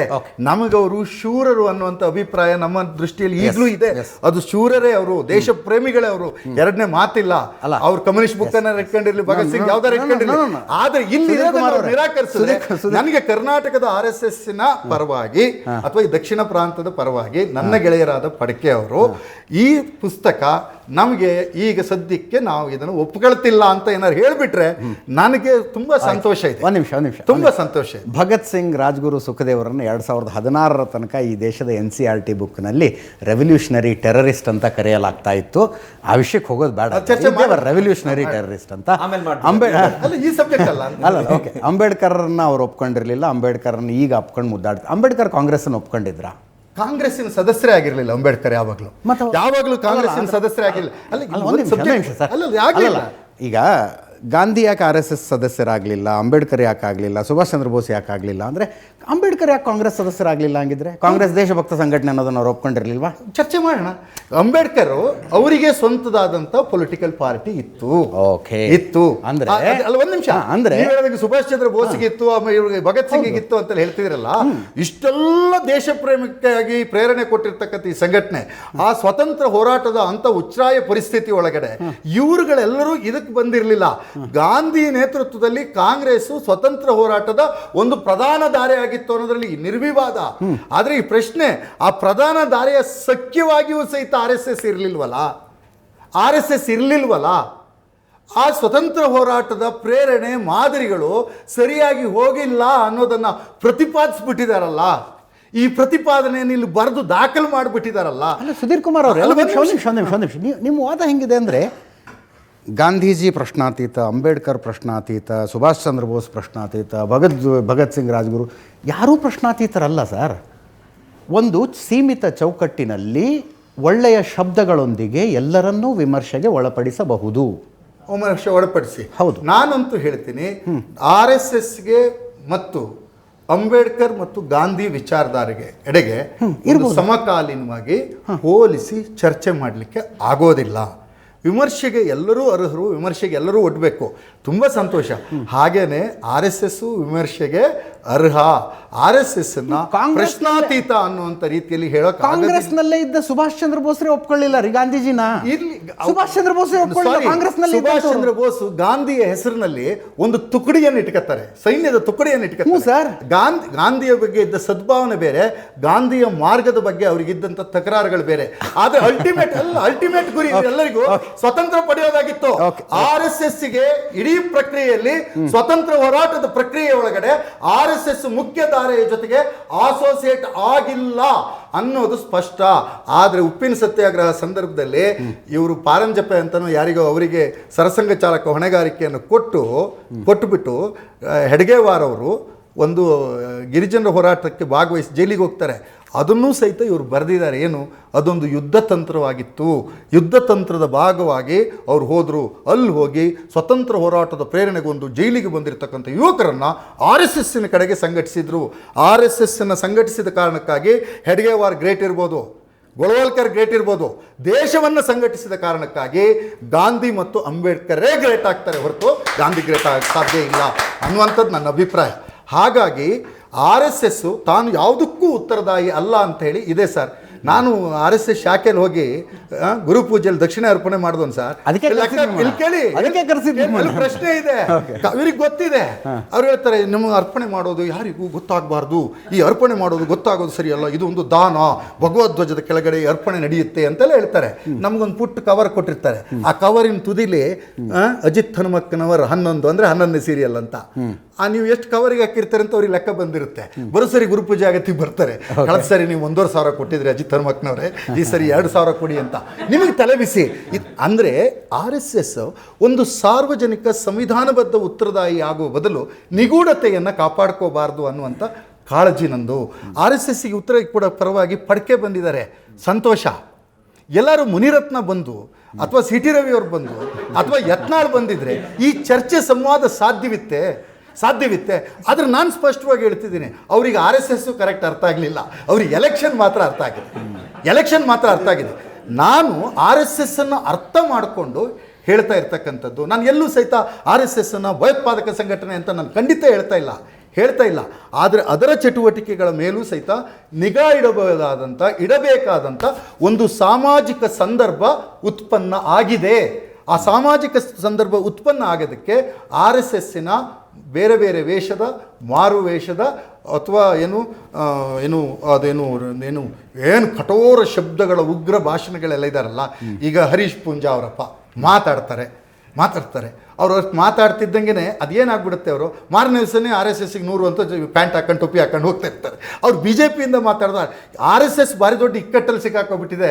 RSSನ ನಿಜವಾದ ಕಾರ್ಯಕರ್ತರಿದ್ದಾರಲ್ಲ, ಅವ್ರು ಭಾರಿ ಇಕ್ಕಟ್ಟಲ್ಲಿ ಸಿಕ್ಬಿಟ್ಟಿದೆ. ಅದಕ್ಕೆ ನಾನು ಮೊನ್ನೆ ಯಾರ ಗೆಳೆಯರ ಹತ್ರ ಹೇಳಿದೆ, ಈ ಮೋದಿಯವರು ಮತ್ತು ಅಮಿತ್ ಶಾ ಅವರಿಂದ ಪ್ರೇರಣೆಗೊಂಡು, CT ರವಿ ಯತ್ನಾಳ್ ಅವರಿಂದ ಪ್ರೇರಣೆಗೊಂಡು BJPಯನ್ನು ನೋಡಿ ಆ ಮುಖೇನ RSSನ್ನು ನೋಡಿದವ್ರ ಹತ್ರ ಒಂದು ಸಂವಾದ ಮಾಡೋದು ಕಷ್ಟ. RSSಲ್ಲೇ ಇದ್ದು ಕೆಲಸ ಮಾಡ್ತಿರೋರ ಹತ್ರ ಒಂದು ಸಂವಾದ ಮತ್ತು ಚರ್ಚೆ ಮಾಡೋಕ್ಕೆ ಮಾಡೋಕ್ಕೆ ಸಾಧ್ಯ ಇದೆ ಅನ್ನುವಂಥದ್ದನ್ನು, ಈ ಉದ್ದೀಪನವಾದ ಇದೆಯಲ್ಲ ಅದರ ಮೂಲ ಬೀಜಗಳು ಎಲ್ಲಿ ಉತ್ಪತ್ತಿ ಆಗುತ್ತೆ ಅನ್ನೋದಕ್ಕೆ ನನಗೆ ತಕರಾರಿದೆ. ಆರ್ ಎಸ್ ಎಸ್ಸಿನೊಳಗೆ ನಾನು ಎಷ್ಟು ಪ್ರಾಮಾಣಿಕವಾಗಿ ಹೇಳಿದೆ, ಆರ್ ಎಸ್ ಎಸ್ ಇರ್ತಕ್ಕಂಥ ಪ್ರಚಾರಕರುಗಳು ಸರಳವಾಗಿ ಬದುಕ್ತಿದ್ದಾರೆ ಅನ್ನೋದು ಸತ್ಯ ಸರ್. ಸರಳವಾಗಿ ಬದುಕ್ತಾ ಇದ್ದಾರೆ. ಅವರು ನಂಬಿದ ಧ್ಯೇಯಕ್ಕೆ, ನಾವು ಒಪ್ಪದೇ ಇರ್ಬೋದು, ಅವರು ನಂಬಿದ ಧ್ಯೇಯಕ್ಕೆ ಬದ್ಧರಾಗಿ ಅವರು ಬದುಕನ್ನು ಅರ್ಪಣೆ ಮಾಡಿದ್ದಾರೆ ಅನ್ನೋದು ಸತ್ಯ ಸರ್. ಆದರೆ ಅಷ್ಟು ಬದುಕನ್ನು ಅರ್ಪಣೆ ಮಾಡಿದಾಗ ಅವ್ರು ಇನ್ನೊಂದು ಕಂಪ್ಯಾರಿಸನ್ ಮಾಡಿದಾಗ ಇಲ್ಲಿ ಯಾರು ಕ್ರೈಸ್ತ ಸನ್ಯಾಸಿನಿಯರ ಸೇವೆಯನ್ನು ಮತಾಂತರ ಅಂತ ಆಪಾದನೆ ಮಾಡಬಾರ್ದು ಅಂತ ಅದನ್ನು ಇದರಲ್ಲಿ ಬರೆದಿದ್ದಾರೆ. ಆ ರೀತಿ ಸೇವೆಗಳನ್ನೆಲ್ಲ ಮತಾಂತರ ಅಂತ ಬರೆದ್ಬಿಟ್ಟು ಅಲ್ಲ ನನಗೆ ಇವರು ಈಗ ಇಲ್ಲಿ ಬರ್ದಿದ್ದಾರೆ ಸುಧೀರ್ ಅವರೇ, ಚಿಂತನಗಂಗದಲ್ಲಿ ಬರ್ದಿದ್ದಾರೆ. ನಾನು ಬರ್ದಿಲ್ಲ ಅಂತ ಹೇಳ್ತಿಲ್ಲ, ಅದನ್ನ ಬರ್ದಿಲ್ಲ ಅಂತ ಹೇಳ್ತಿಲ್ಲ. ನಿರಾಕರಿಸ್ಬಿಟ್ರೆ ಸಂತೋಷ ನನಗೆ. ಒಂದು ನಿಮಿಷ ಸೇವೆ ಹೆಸರಿನಲ್ಲಿ ಮತಾಂತರ, ಧರ್ಮದ ಹೆಸರಿನಲ್ಲಿ ಭಯೋತ್ಪಾದನೆ ಎಲ್ಲವನ್ನೂ ಆಯಾ ಹೆಸರಿನಲ್ಲಿ ಕರಿಬೇಕು. ಹಾಂ, ಅದನ್ನೇನೋ ತಿರ್ಚ್ಕೊಂಡಿದ್ದಾರೆ, ಅದನ್ನೇನೋ ತಪ್ಪು ತಿಳ್ಕೊಂಡಿದ್ದಾರೆ, ಆ ರೀತಿಯಾಗಿ ಹೋಗಬಾರ್ದು. ನೀವು ವಿಕ್ರಮ್ ಫಡ್ಕೆ ಅವರ ಬದಲು ಇಲ್ಲಿ ಏನೋ ಮುನಿರತ್ನ ಅವ್ರು ಬಂದು ನಿಂತ್ಕೊಂಡ್ಬಿಟ್ಟಿದ್ರೆ ಏನು ಮಾತಾಡೋಕ್ಕಾಗ್ತಿತ್ತು? ಹಾಗೆ ಗಲಾಟೆ ಅಲ್ಲ, ಕರೆಕ್ಟ್ ಯಾಕೆ ಗಲಾಟೆ ಮಾಡಿಬಿಡೋರು ಅಂದ್ರೆ ಆಯಿತು. ಈಗ ಒಂದು ನಿಮಿಷ ಸರ್, ಈಗ ನಿಮ್ಮ ಬದಲು ವೀರೇಂದ್ರ ಪಪ್ಪಿ ಇಲ್ಲಿ ಬಂದು ನಿಂತ್ಕೊಂಡಿದ್ರೆ ಕಾಂಗ್ರೆಸ್ ಬಗ್ಗೆ ಮಾತಾಡೋಕ್ಕಾಗ್ತಿತ್ತು? ನಿಲ್ಲಕ್ಕೆ ಬಿಟ್ಟಿಲ್ವೇ ನೀವು? ಅದನ್ನೇ ಹೇಳೋದು ನಾನು. ಈಗ ನನ್ನ ಉತ್ತರ ಒಂದೇ ಸರ್, ಇವರು ಇಲ್ಲಿಯವರೆಗೆ ಸಂಘ ಪರಿವಾರದ ಭಗವದ್ಗೀತೆ ಸ್ಮೃತಿ ಅಂತ ಹೇಳ್ತಾ ಇದ್ರು ಸರ್. ನೀವು ಇದನ್ನ ನಿರಾಕರಿಸ್ಬಿಟ್ರೆ, ಕಠಿಣ ಪ್ರಶ್ನೆ ಬಂದಾಗ ಇನ್ನೆಲ್ಲೋ ಹೋಗ್ಬಿಡ್ತೀರಿ. ಅಲ್ಲಲ್ಲ ಸರ್, ಇಲ್ಲಿ ಕಠಿಣ ಪ್ರಶ್ನೆ ಬಂದಾಗ ಇದನ್ನ ನಿರಾಕರಿಸ್ಬಿಟ್ರೆ ಸಮಸ್ಯೆನೇ ಇಲ್ಲ. ಕಠಿಣ ಪ್ರಶ್ನೆ ಬಂದಾಗ ಇನ್ನೆಲ್ಲೋ ಹೋಗ್ಬಿಡ್ತೀರಿ ನೀವು. ಭಗತ್ ಸಿಂಗ್, ರಾಜ್ಗುರು, ಸುಖದೇವರನ್ನು 2016 ತನಕ ಈ ದೇಶದ NCERT ಬುಕ್ನಲ್ಲಿ ರೆವಲ್ಯೂಷನರಿ ಟೆರರಿಸ್ಟ್ ಅಂತ ಕರೆಯಲಾಗ್ತಾ ಇತ್ತು. ಆ ವಿಷಯಕ್ಕೆ ಹೋಗೋದು ಬೇಡ, ರೆವಲ್ಯೂಷನರಿ ಟೆರರಿಸ್ಟ್ ಅಂತ. ಈ ಸಬ್ಜೆಕ್ಟ್ ಅಲ್ಲ. ಓಕೆ, ಅಂಬೇಡ್ಕರ್ನ ಅವ್ರು ಒಪ್ಕೊಂಡಿರಲಿಲ್ಲ, ಅಂಬೇಡ್ಕರ್ನ ಈಗ ಒಪ್ಕೊಂಡು ಮುದ್ದಾಡ್ತಾರೆ. ಅಂಬೇಡ್ಕರ್ ಕಾಂಗ್ರೆಸ್ನ ಒಪ್ಕೊಂಡಿದ್ರ? ಕಾಂಗ್ರೆಸ್ಸಿನ ಸದಸ್ಯರೇ ಆಗಿರಲಿಲ್ಲ ಅಂಬೇಡ್ಕರ್. ಯಾವಾಗಲೂ ಕಾಂಗ್ರೆಸ್ಸಿನ ಸದಸ್ಯರೇ ಆಗಿರಲಿಲ್ಲ. ಈಗ ಗಾಂಧಿ ಯಾಕೆ RSS ಸದಸ್ಯರಾಗಲಿಲ್ಲ, ಅಂಬೇಡ್ಕರ್ ಯಾಕೆ ಆಗಲಿಲ್ಲ, ಸುಭಾಷ್ ಚಂದ್ರ ಬೋಸ್ ಯಾಕೆ ಆಗಲಿಲ್ಲ ಅಂದರೆ ಅಂಬೇಡ್ಕರ್ ಯಾಕೆ ಕಾಂಗ್ರೆಸ್ ಸದಸ್ಯರಾಗಲಿಲ್ಲ? ಹಂಗಿದ್ರೆ ಕಾಂಗ್ರೆಸ್ ದೇಶಭಕ್ತ ಸಂಘಟನೆ ಅನ್ನೋದನ್ನು ಅವ್ರು ಒಪ್ಕೊಂಡಿರಲಿಲ್ವಾ? ಚರ್ಚೆ ಮಾಡೋಣ. ಅಂಬೇಡ್ಕರ್ ಅವರಿಗೆ ಸ್ವಂತದಾದಂಥ ಪೊಲಿಟಿಕಲ್ ಪಾರ್ಟಿ ಇತ್ತು. ಓಕೆ, ಇತ್ತು ಅಂದ್ರೆ ಅಲ್ಲ, ಒಂದು ನಿಮಿಷ, ಅಂದ್ರೆ ಸುಭಾಷ್ ಚಂದ್ರ ಬೋಸ್ಗೆ ಇತ್ತು, ಆಮೇಲೆ ಭಗತ್ ಸಿಂಗ್ ಇತ್ತು ಅಂತ ಹೇಳ್ತಿದ್ರಲ್ಲ. ಇಷ್ಟೆಲ್ಲ ದೇಶ ಪ್ರೇಮಕ್ಕಾಗಿ ಪ್ರೇರಣೆ ಕೊಟ್ಟಿರ್ತಕ್ಕಂಥ ಈ ಸಂಘಟನೆ ಆ ಸ್ವತಂತ್ರ ಹೋರಾಟದ ಅಂತ ಉಚ್ಛ್ರಾಯ ಪರಿಸ್ಥಿತಿ ಒಳಗಡೆ ಇವರುಗಳೆಲ್ಲರೂ ಇದಕ್ಕೆ ಬಂದಿರಲಿಲ್ಲ. ಗಾಂಧಿ ನೇತೃತ್ವದಲ್ಲಿ ಕಾಂಗ್ರೆಸ್ ಸ್ವತಂತ್ರ ಹೋರಾಟದ ಒಂದು ಪ್ರಧಾನ ದಾರಿ ಆಗಿತ್ತು ಅನ್ನೋದ್ರಲ್ಲಿ ನಿರ್ವಿವಾದ. ಆದ್ರೆ ಈ ಪ್ರಶ್ನೆ, ಆ ಪ್ರಧಾನ ದಾರಿಯ ಸಖ್ಯವಾಗಿಯೂ ಸಹಿತ RSS ಇರಲಿಲ್ವಲ್ಲ. ಆ ಸ್ವತಂತ್ರ ಹೋರಾಟದ ಪ್ರೇರಣೆ ಮಾದರಿಗಳು ಸರಿಯಾಗಿ ಹೋಗಿಲ್ಲ ಅನ್ನೋದನ್ನ ಪ್ರತಿಪಾದಿಸ್ಬಿಟ್ಟಿದಾರಲ್ಲ. RSS ಅನ್ನು ಸಂಘಟಿಸಿದ ಕಾರಣಕ್ಕಾಗಿ ಹೆಡ್ಗೇವಾರ್ ಗ್ರೇಟ್ ಇರ್ಬೋದು, ಗೋಳ್ವಾಲ್ಕರ್ ಗ್ರೇಟ್ ಇರ್ಬೋದು, ದೇಶವನ್ನು ಸಂಘಟಿಸಿದ ಕಾರಣಕ್ಕಾಗಿ ಗಾಂಧಿ ಮತ್ತು ಅಂಬೇಡ್ಕರೇ ಗ್ರೇಟ್ ಆಗ್ತಾರೆ ಹೊರತು ಗಾಂಧಿ ಗ್ರೇಟ್ ಆಗಕ್ಕೆ ಸಾಧ್ಯ ಇಲ್ಲ ಅನ್ನುವಂಥದ್ದು ನನ್ನ ಅಭಿಪ್ರಾಯ. ಒಂದೊಂದು ಸಣ್ಣ ಉತ್ತರ ತಗೊಂಡು ನೆಕ್ಸ್ಟ್ ನಾನು ಆಡಿಯನ್ಸಿಗೆ ಬರ್ತೀನಿ. ಎಸ್, ವಿಕ್ರಮ್ ಫಡ್ಕೆ ಅವರು. ಅಜಿತ್, ಸಣ್ಣ ಉತ್ತರ ಬೇಡ, ಒಂದು ಸ್ವಲ್ಪ ಅವರಿಗೆ ಸಾಕಷ್ಟು ಕಾಲಾವಕಾಶ ಕೊಟ್ಟಿದ್ದೀರಿ, ನನಗೂ ಒಂದಿಷ್ಟು ಕೊಡಿ. ಏನಂದರೆ ಇವಾಗ ಅವರು ಹೇಳ್ತಾ ಇದ್ರು, ನಾನು ಆಗಲೇ ಹೇಳಿದೆ ನಿಷೇಧ, ನಿರ್ಬಂಧ, ನಿಯಂತ್ರಣ, ಈಗ ಇನ್ನೊಂದು ಹೇಳಿದೆ ನಿಗಾ ಇಡ್ತೀನಿ. ಎಲ್ಲ ಇದೇನೆ, ನೀನು ನಿಗಾ, ನಿರ್ಬಂಧ, ನಿಷೇಧ, ನಿಯಂತ್ರಣ ಇದೇನೆ. ಆಮೇಲೆ ಏನು ಹೇಳಿದರು ನಮಗೆ, ಅಂದರೆ ಕಾಂಗ್ರೆಸ್ ಅವರಾಗೆ ಹೇಳ್ತಾ ಇದ್ದಾರೆ, ಇವಾಗ ಪಕ್ಷ ಬೇಡ ಅಂತ ಅನ್ಕೋತಾರೆ ಪಾಪ, ಅವ್ರಿಗೆ ಅದು ಮರ್ತು ಹೋಗುತ್ತೆ, ಮತ್ತೆ ಅದನ್ನೇ ಹೇಳ್ತಾ ಇರ್ತಾರೆ. ಇರಲಿ, ಹೇಳಲಿ ಪಾಪ, ಅವ್ರಿಗೆ ಆ ಥರದ ಗೊಂದಲ ಇದ್ದರೆ ಇರಲಿ. ಆಮೇಲೆ ಸ್ಪಷ್ಟತೆ ಇದೆ. ಆಮೇಲೆ ಇನ್ನೊಂದು ಹೇಳ್ಬಿಡ್ತೀನಿ ಅಜಿತ್, ಇವರು RSS ನೀತಿ ಹೀಗೆ ಸರಿಗಿಲ್ಲ, RSS ನೀತಿ ಹಾಗೆ ಸರಿ ಇಲ್ಲ, ಚಿಂತನಗಂಗದಲ್ಲಿ ಇದೆಲ್ಲ ವಿಚಾರ ಇದೆ ಅಂತ ಹೇಳ್ತಾರೆ. ಅದ್ರ ಬಗ್ಗೆ ಚರ್ಚೆ ಮಾಡೋಣ ಅಂತಂದ್ರೆ ಇನ್ನೊಂದು ದಿವಸ ಮಾಡೋಣ ಅಂತಂದು ಬಿಡ್ತಾರೆ. ಅದೇ ತೋರಿಸುತ್ತೆ ಎಸ್ಕೇಪಿಸಮ್ ಯಾರ ಹತ್ರ ಇದೆ ಅಂತ. ಈ ಇಡೀ ಚರ್ಚೆ ಪಾಯಿಂಟ್ ಬೈ ಪಾಯಿಂಟ್. ಈಗ ಹೇಳಿದ್ರಲ್ಲ, ನಾವು ಸಂವಿಧಾನದ ಅಡಿಯಲ್ಲಿ ಹಂಗೆ ಹಿಂಗೆ, ಸಂವಿಧಾನನ ಸಸ್ಪೆನ್ಷನ್ನಲ್ಲಿ ಇಟ್ಟವ್ರು ಯಾರು ಸ್ವಾಮಿ? ಎಮರ್ಜೆನ್ಸಿನಲ್ಲಿ ಸಂವಿಧಾನ ಅಂಬೇಡ್ಕರ್ ಅವರನ್ನ ಸೋಲಿಸಿದ್ದವ್ರು ಯಾರು ಸ್ವಾಮಿ? ಕಾಂಗ್ರೆಸ್ನವರೇ ಅಲ್ವಾ? ಇವತ್ತು ಸ್ಪಾಟಿಗೆ ಹೋಗ್ಬಿಡ್ತೀರಿ. ಇವತ್ತು ನಾನು ಅಂಬೇಡ್ಕರ್ ವಿಚಾರ, ನಾನು ಆ ವಿಚಾರ, ಈ ವಿಚಾರ, ನಮ್ಮ ರಾಜ್ಯದಲ್ಲಿ ಒಂದು ಇದನ್ನ ಹೊಡಿತಾ ಇದ್ದಾರೆ. ನಮಗೆ ಗೊತ್ತಿದೆ ಅಲ್ವಾ, ಜಾತಿಗಳಲ್ಲಿ ಹೇಗೆ ಮಾಡ್ತಾ ಇದ್ದಾರೆ ಕಾಂಗ್ರೆಸ್ನವರು ಅಂತ ಗೊತ್ತಿದೆ. ಹೇಳೋದು ಮಾತ್ರ ಬಸವಣ್ಣ, ಆದರೆ ಮಾಡೋದು ಬಸವಣ್ಣವ್ರು ಏನಂದ್ರು, ಎಲ್ಲರನ್ನೂ ಒಂದುಗೂಡಿಸೋಣ ಅಂತ. ಇವ್ರೇನು ಮಾಡಿದ್ರು, ಇದ್ರೊಳಗೆ ಏನಿದೆ, ಆ ಜಾತಿಯೊಳಗೆ ಇದೆ, ಇದ್ರ ಒಳಗಡೆ ಜಾತಿ ಏನಿದೆ, ಹೊಡಿತಾ ಇರೋದು ಯಾರು ಸ್ವಾಮಿ? ಹೇಳೋದು ಅಂಬೇಡ್ಕರ್, ಹೇಳೋದು ಗಾಂಧಿ, ಹೇಳೋದು ಬಸವಣ್ಣ, ಮಾಡೋದೆಲ್ಲ ಅದ್ರ ವಿರುದ್ಧನೇ. ಗಾಂಧೀಜಿ ಹೇಳಿದರು ಅಹಿಂಸೆ ಇದು ಅಂತ. ಸಜ್ಜನ್ ಕುಮಾರ್ ಸಿಖ್ ರೈಟ್ಸ್ನಲ್ಲಿ ಕನ್ವಿಕ್ಟ್ ಆಗಿ ಒಳಗೆ ಹೋಗಿದ್ದಾರೆ. ಯಾರು ಸ್ವಾಮಿ ಸಜ್ಜನ್ ಕುಮಾರು? ಕಾಂಗ್ರೆಸ್ನವ್ರು ಅಲ್ವೇ? ಶಾಂತಿ ಅಲ್ವಾ? ಶಾಂತಿ. ಇದನ್ನ ಆಗಲಿ ಸುಧೀರ್ ಅವರು ಇದೆಷ್ಟೆಲ್ಲ ನಮ್ಗೆ ಉಪದೇಶ ಮಾಡಿದ್ರು. ನಾನು ಹೇಳ್ತೀನಿ, ಆಮಂತ್ರಣ ಕೊಡ್ತಾ ಇದ್ದೀನಿ, ಸುಧೀರ್ ಅವರೇ ಬನ್ನಿ ನಮ್ಮ ಜೊತೆ ಸೇರ್ಕೊಳ್ಳಿ. ನಿಮಗೆ ನಿಮ್ಮ ಜೊತೆ ಇದ್ದು ಹೊರಗೆ ಹೋದವರು ಅಲ್ಲ, ಇರ್ಲಿ ಮತ್ತೆ ಬನ್ನಿ. ನಾ ಹೇಳೋದೇನು ಗೊತ್ತಾ, ಅವರಿಗೆ ಅವ್ರ ಸಂಘಟನೆಗೆ ಇಲ್ಲಿಂದ ಯಾರೋ ಪ್ರಚಾರಕರು ಬೇಡ, ಅವ್ರು ಬೇಡ, ಇವ್ರು ಬೇಡ, ಬೇಡ. ಅವ್ರಿಗೆ ನಮಗೆ ಬೇಡ ಅನ್ನೋದಿಲ್ಲ ಸ್ವಾಮಿ. ನೀವು ಬನ್ನಿ, ನಮ್ಮ ಜೊತೆ ಸೇರ್ಕೊಳ್ಳಿ. ನಿಮಗೇನೋ ಸರಿ ಅನ್ನಿಸ್ಲಿಲ್ವಾ, ಸರಿ ಮಾಡಿ. ಅದನ್ನ ದೂರದಿಂದ ಬಟ್ ಮಾಡಿ ತೋರಿಸ್ಬೇಡಿ, ನಮ್ಮ ಜೊತೆಗೆ ಬಂದು ನಿಂತ್ಕೊಳ್ಳಿ, ಸರಿ ಮಾಡಿ. ನಾವು ಯಾರನ್ನು ವಿರೋಧಿಸಲ್ಲ ಸ್ವಾಮಿ, ಬನ್ನಿ ಅಂತೀವಿ. ನಾವು ಯಾರನ್ನು ನಿರ್ಬಂಧಿಸಲ್ಲ ಸ್ವಾಮಿ, ಯಾರನ್ನು ನಿಗಾ ಇಡಲ್ಲ ಸ್ವಾಮಿ, ನಾವು ಯಾರನ್ನು ನಿಯಂತ್ರಣ ಮಾಡಲ್ಲ ಸ್ವಾಮಿ, ಯಾರನ್ನು ಬ್ಯಾನ್ ಮಾಡಲ್ಲ ಸ್ವಾಮಿ, ಸಂವಿಧಾನನ ಸಸ್ಪೆನ್ಷನಲ್ಲಿ ಇಡಲ್ಲ ಸ್ವಾಮಿ. ಒಂದು ಜಾತಿಯವ್ರನ್ನೆಲ್ಲ ಹಿಡಿದನ್ನ ಮಾರಣ ಹೋಮ ಮಾಡಿದ್ರಲ್ಲ, ಅವಾಗ ಸಿಖ್ ದಂಗೆ ಆದಾಗ ಒಂದು ದೊಡ್ಡ ಮರ ಅಲ್ಲಾಡಿದ್ರೆ ಭೂಮಿ ಕಂಪಿಸ್ಬಿಡುತ್ತೆ ಅಂತ ಜಸ್ಟಿಫಿಕೇಶನ್ ಕೊಟ್ರಲ್ಲ ಸ್ವಾಮಿ. ಯಾರವರು? ಒಂದೇ ಪರಿವಾರದವರು ಮಾಡ್ತಾನೇ ಬಂದಿದ್ದೀರಿ, ಹೌದಾ? ಇದಕ್ಕೆಲ್ಲ ನಾನು ಅವ್ರನ್ನ ಉತ್ತರ ಕೇಳೋದಕ್ಕೆ ಹೋಗಲ್ಲ. ಯಾಕೆ ಅಂದರೆ ಉತ್ತರ ಕೊಡೋದಕ್ಕೆ ಅವ್ರಿಗೆ ಆಗುತ್ತೋ ಬಿಡುತ್ತೋ ಅದಕ್ಕೂ ನಾನು ಹೋಗಲ್ಲ. ಇವತ್ತು ಪ್ರಿಯಾಂಕ ಖರ್ಗೆ ಅವ್ರಿಗೆ ನಾನು ಥ್ಯಾಂಕ್ಸ್ ಹೇಳಬೇಕು. ಸಂಘದ 100 ವರ್ಷ ತುಂಬಿರುವಂತಹ ಸಂದರ್ಭದಲ್ಲಿ ಒಂದು ಸಂಘ ಅಂದ್ರೆ ಏನು ಅಂತ ಇಡೀ ದೇಶಕ್ಕೆ ಚರ್ಚೆ ಆಗ್ತಾ ಇದೆಯಲ್ಲ, ಬಹಳ ಒಳ್ಳೆ ಅಭಿಪ್ರಾಯಗಳು. ಆ ವಿಚಾರದಲ್ಲಿ ನಾನು ಸುಧೀರ್ ಅವ್ರ ಜೊತೆ ಇದ್ದೀನಿ. ಅವರು ಹೇಳಿದ್ರು ಈ ಥರದ್ದೊಂದು ಆಗಬೇಕು, ಆಗ್ತಾ ಇದೆ ಅಂತ. ತುಂಬಾ ಸಂತೋಷ. ಆಮೇಲೆ ಅವ್ರು ಹೇಳಿದ್ರು ಏನೇನು ಮಾಡಿದ್ದಾರೆ, ಸಮಾನತೆ ಬಗ್ಗೆ ಏನು ಮಾಡಿದ್ದಾರೆ ಅಂತ. ಸ್ವಾಮಿ, ವನವಾಸಿ ಕಲ್ಯಾಣಾಶ್ರಮ ತಮಗೂ ಗೊತ್ತಿದೆ, ನಾ ಏನೂ ಹೇಳಲ್ಲ. ಇಡೀ ದೇಶದಲ್ಲಿ ವನವಾಸಿಗಳಿಗೋಸ್ಕರ, ಆದಿವಾಸಿಗಳಿಗೋಸ್ಕರ ಮುಂಚೂಣಿಯಲ್ಲಿರುವಂತಹ ಸಂಸ್ಥೆ ವನವಾಸಿ ಕಲ್ಯಾಣಾಶ್ರಮ. ಅದು ಮುಂಚೂಣಿ ಅಂತೀನಪ್ಪ ನೀವು, ಅದು ಒಂದು ಕರೆಕ್ಟ್. ಆದ್ರೆ ಮುಂಚೂಣಿನಲ್ಲಿದೆ. ಸರ್, ನೀವು ಸ್ವಾತಂತ್ರ್ಯ ಹೋರಾಟದ ವಿಷಯದಲ್ಲಿ ಕಾಂಗ್ರೆಸ್ ಹೇಳ್ದಂಗೆ ಅವರು ಹೇಳ್ತಾ ಇದ್ದಾರೆ ಮುಂಚೂಣಿಯಲ್ಲಿ ಕಾಂಗ್ರೆಸ್ ಮಾಡ್ತಾ ಇದ್ದಾರೆ. ಏನ್ ಕೊಟ್ಟಿದ್ದಾರೆ? ಇವತ್ತು ಭಾರತೀಯ ಮಜ್ದೂರ್ ಸಂಘ ದೇಶದ ಅತ್ಯಂತ ದೊಡ್ಡ ಕಾರ್ಮಿಕ ಸಂಘಟನೆ, ಆಯ್ತಾ? ಅಲ್ಲಪ್ಪ, ನೀವು ಕೇಳಲಿಲ್ಲ, ನಮಗ್ ಗೊತ್ತಿಲ್ಲ ಅಂತಂದ್ರೆ ಬೇರೆಯವ್ರಿಗೆ ಗೊತ್ತಿರಲ್ಲ ಅಂತಿರಲ್ಲ, ಆಯ್ತಾ? ಅದು ಇಟ್ಕೊಳ್ಳೋಣ. ಆಮೇಲೆ ಇವತ್ತು ಜಗತ್ತಿನಲ್ಲಿ ಅತ್ಯಂತ ದೊಡ್ಡ ವಿದ್ಯಾರ್ಥಿ ಸಂಘಟನೆ ಅಖಿಲ ಭಾರತೀಯ ವಿದ್ಯಾರ್ಥಿ ಪರಿಷತ್ತು. ಯಾರಿಲ್ಲ ಅಂತಾರೆ ಸ್ವಾಮಿ. ಇದು ನೋಡಿ, ಇವರೆಲ್ಲ ಹೇಳ್ತಾ ಇದ್ದಾರಲ್ಲ, ಏನು ಮಾಡಿದ್ದಾರೆ. ಮತ್ತೆ ಇನ್ನೊಂದು ಹೇಳ್ತೀನಿ, ಇಷ್ಟನ್ನೆಲ್ಲ ನಡೆದಿದೆಯಲ್ಲ, ಇವರು ಏನಂತಾರೆ, ಅವರು ಟೆರರಿಸಮ್ಮು ಅವು ಇವು ಎಲ್ಲ ಉದಾಹರಣೆ ಕೊಟ್ಟರು. ಸ್ವಾಮಿ, ಉದಾಹರಣೆ ಕೊಡಿ. ನಾನು ಇಷ್ಟು ಉದಾಹರಣೆ ಕೊಟ್ಟೆ. ಕಾಂಗ್ರೆಸ್ನಲ್ಲಿ ಇಂತಿಂಥ ಕೆಲಸ ಮಾಡಿದ್ದಾರೆ, ಎಮರ್ಜೆನ್ಸಿನೇ ಹೇರಿದ್ದಾರೆ, ಆವಾಗ ಲಕ್ಷಾಂತರ ಜನರನ್ನ ಜೈಲಿಗೆ ಕಳಿಸಿದ್ದಾರೆ, ಇದನ್ನೆಲ್ಲ ಮಾಡಿದ್ದಾರೆ, ಆಯ್ತಾ? ಸಿಖ್ಖರ ನರಮೇಧ ಆಗಿದೆ ನಮ್ಮ ದೇಶದಲ್ಲಿ. ಉದಾಹರಣೆ ನಾನು ಕೊಡ್ತಾ ಇದ್ದೀನಿ.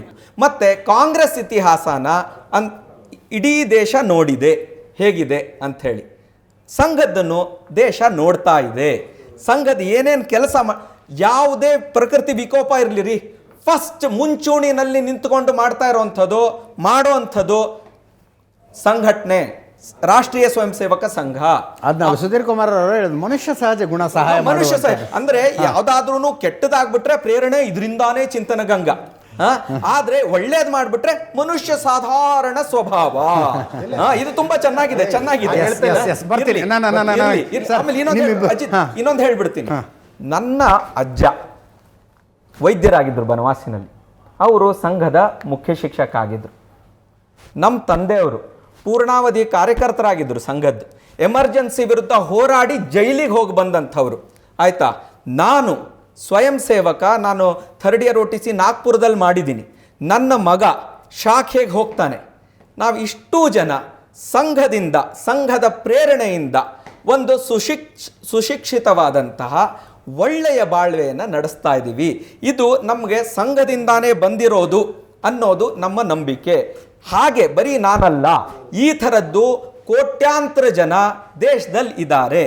ಈ ಶಕ್ತಿ ಮುಂದೆ ಗೊತ್ತಾಯ್ತಲ್ವಾ, ಅನುಭವ, ಎಕ್ಸ್ಪೀರಿಯನ್ಸ್, ಲೈಫ್ ಎಕ್ಸ್ಪೀರಿಯನ್ಸ್ ಏನಿದೆಯಲ್ಲ, ಇದು ನಮ್ಮದಿದೆ. ಈ ಲೈಫ್ ಎಕ್ಸ್ಪೀರಿಯನ್ಸಿಗೂ, ನರೇಟಿವ್ ಬಿಲ್ಡಿಂಗ್ಗೂ, ಊಹಾಪೋಹ ಕಥೆಗಳಿಗೂ ಸಾಟಿ ಆಗ್ಲಿಕ್ಕೆ ಸಾಧ್ಯನೇ ಇಲ್ಲ. Life experience is greater than any narrative. Yes sir, ನಮಸ್ಕಾರ. ನೀವು RSSನ ದೇಶಭಕ್ತಿ ಸಂಘಟನೆ ಅಂತ ಕರಿತೀರಲ್ಲ, ಮತ್ತು ನಿಮಗೆ ಎಲ್ಲದೂ ಆಧಾರ ಬೇಕು, ಡಾಕ್ಯುಮೆಂಟ್ರಿ ಬೇಕು ಅಂತ ಹೇಳ್ತಿದ್ದೀರಿ. ಯಾಕೆ RSS ಇದುವರೆಗೂ ನೋಂದಣಿ ಆಗಿಲ್ಲ? ಎಸ್, RSS ಯಾಕೆ ರಿಜಿಸ್ಟರ್ಡ್ ಆಗಿಲ್ಲ ಸರ್? ಒಂದು ನಿಮಿಷ ಹೇಳ್ತೀನಿ. RSS ನೋಡಿ, ಮೊದಲನೇದಾಗಿ ರಿಜಿಸ್ಟ್ರೇಷನ್ ಈಸ್ ನಾಟ್ ಕಂಪಲ್ಸರಿ. ಮೊದಲನೇದು ಕಾನೂನು ಕೇಳ್ತಾ ಇದ್ದೀರಾ ನೀವು, ಅದಕ್ಕೆ ಹೇಳ್ತಾ ಇದ್ದೀನಿ ಅಷ್ಟೇ. ಯಾಕಪ್ಪ ನೀನು ಮನುಷ್ಯ ಆಗಿದೆಯಾ, ಯಾಕೆ ರಿಜಿಸ್ಟರ್ ಆಗಿಲ್ಲ ಅಂತಂದರೆ ಹಾಗೆ ಒಂದು ನಿಮಿಷ ಹೇಳ್ತೀನಿ. ಒಂದಿಷ್ಟು ಜನರು ಸೇರಿಕೊಂಡು ಮಾಡ್ತಾ ಇರುವಂಥ ಒಂದು ಸಂಘಟನೆ RSSಗೆ ಒಂದು ಅದರದೇ ಆದಂಥ, ಈಗ ಪ್ರತಿಯೊಂದು ಸಂಘ ಸಂಸ್ಥೆಗೂ ಬೈಲಾ, ಕಾನ್ಸ್ಟಿಟ್ಯೂಷನ್ ಅಂತ ಇರುತ್ತಲ್ಲ, ಸಂಘಕ್ಕೂ ಅದಿದೆ. ಅದು ತಾವು ದಯವಿಟ್ಟು ಓದಿ. ನಿಮ್ಮ ಹತ್ರ ಇಲ್ಲದೆ ಇದ್ದರೆ ನಾನು ಕೊಡ್ತೀನಿ, ನಿಮ್ಗೆ ಸಾಕಷ್ಟು ಪ್ರಶ್ನೆಗಳಿಗೆ ಅದು ಉತ್ತರ ಕೊಡುತ್ತೆ. ಎಸ್ ಸರ್ ನಮಸ್ತೆ, ವಿನಾಯಕ್ ಅಂತ, ಕಾಂಗ್ರೆಸ್ ಕಾರ್ಯಕರ್ತ. ನೀವು ಮಾತಾಡ್ತಾ ಹೇಳ್ತಿದ್ರಿ 4 ಜನ ಕೋಲ್ ಹಿಡ್ಕೊಂಡು ಹೋದ್ರೆ ಯಾಕ್ರಿ ಭಯ ಇವರಿಗೆ ಅಂತ. ಇವತ್ತು ಕೋಲ್ ಹಿಡ್ಕೊಂಡವ್ರು ನಾಳೆ ಗನ್ ಹಿಡ್ಕೊಳ್ಳಲ್ಲ ಅಂತ ಏನು ಗ್ಯಾರಂಟಿ? ಹೇಳಿದ ಸಮಯಕ್ಕೆ, ಹೇಳಿದ ಜಾಗಕ್ಕೆ, ಹೇಳಿದ ಸಮವಸ್ತ್ರದಲ್ಲಿ ಬಂದು ನಿಲ್ಲುವಂಥ, ಏನು ಬೇಕಾದರೂ ಮಾಡೋದಕ್ಕೆ ತಯಾರಾಗಿರುವಂಥ ಒಂದು ಸಂಘಟನೆ. ನಾಳೆ ದಿನ ಯುದ್ಧದ ಸಂದರ್ಭದಲ್ಲಿ ಹೇಳಿದ್ರು, ನಾವು 15 ದಿನ ಸಮಯ ಕೊಡಿ, ನಾವು ಯುದ್ಧಕ್ಕೆ ತಯಾರಾಗಿ ಬರ್ತೀವಿ ಅಂತ. ಬಾಹ್ಯ ಶಕ್ತಿಗಳ ವಿರುದ್ಧ ಹೋರಾಡೋದಕ್ಕೆ ತಯಾರಾಗಿರುವಂಥ RSS ಆಂತರಿಕ ದಂಗೆಗೆ ಕಾರಣ ಆಗಲ್ಲ ಅಂತ ಏನು ಗ್ಯಾರಂಟಿ? ಯಾಕೆ ಅವರನ್ನ ರೆಸ್ಟ್ರಿಕ್ಟ್ ಮಾಡಬಾರ್ದು ಅಂತ ನಾನು ಕೇಳ್ತೀನಿ. ಯಾವ ನಂಬಿಕೆಯ ಮೇಲೆ ಸೈನಿಕರ ಕೈಗೆ ವೆಪನ್ ಕೊಡೋದ್ರಿ? ನಾನು ಸೈನಿಕರ ಕೈಗೆ ಯಾವ ನಂಬಿಕೆ ಮೇಲೆ ವೆಪನ್ ಕೊಡೋದು? ಅವ್ರು ಟ್ರೈನ್ ಆಗಿರ್ತಾರೆ. ಇವರು ಪ್ಯಾರಲಲ್ ಆಗಿ ಲಕ್ಷ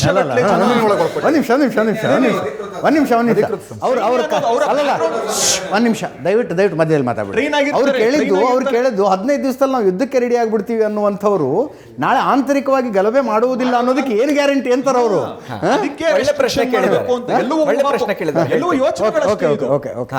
ಒಳ್ಳೆ ಪ್ರಶ್ನೆ ಕೇಳಿದ್ದಾರೆ. ತಾವು ಕಾಂಗ್ರೆಸ್ ಕಾರ್ಯಕರ್ತರು ಅಂತ ಹೇಳಿದ್ರಿ. ನಾನು ಒಂದು ಪ್ರಶ್ನೆ ಕೇಳ್ತೀನಿ. ನಿಮ್ಮ ನಾಯಕರು ಸಜ್ಜನ್ ಕುಮಾರ್ ಆಗಿದ್ರು, ಸಿಖ್ರ ನರ್ಮೇದ ಮಾಡಿದ್ರು, ನೀವು ಯಾಕೆ ಮಾಡಲ್ಲ ಅಂತ ನಾನು ಕೇಳ್ಬಿಟ್ರೆ? ನಿಮ್ಮದೇ ನಾಯಕರಾಗಿದ್ರಪ್ಪ. ಇಂದಿರಾ ಗಾಂಧಿಯವರು ಎಮರ್ಜೆನ್ಸಿ ಹೇರಿದ್ರು, ಸಂವಿಧಾನನ ಸಸ್ಪೆಂಡ್ ಮಾಡಿ. ನೀವು ಯಾಕೆ ಮಾಡಲ್ಲ ಅಂತ ನಾನು ಕೇಳಿದ್ರೆ ಅದಕ್ಕೆ ನಿಮ್ಮ ಮೇಲೆ ನಿರ್ಬಂಧ ಹಾಕಬೇಕು, ಆಮೇಲೆ ನಿಷೇಧ ಹಾಕಬೇಕು ಅಂತ ಹೇಳೋ ಅಷ್ಟೇ ಬಾಲಿಶವಾಗಿದೆ ಈ ವಾದ. ದೊಣ್ಣೆ ಹಿಡ್ಕೊಂಡ್ರೆ ಬಂದೂಕ್ ಹಿಡ್ಕೊಂಡು ಇದು ಏನ್ ಸರ್ ಇದು?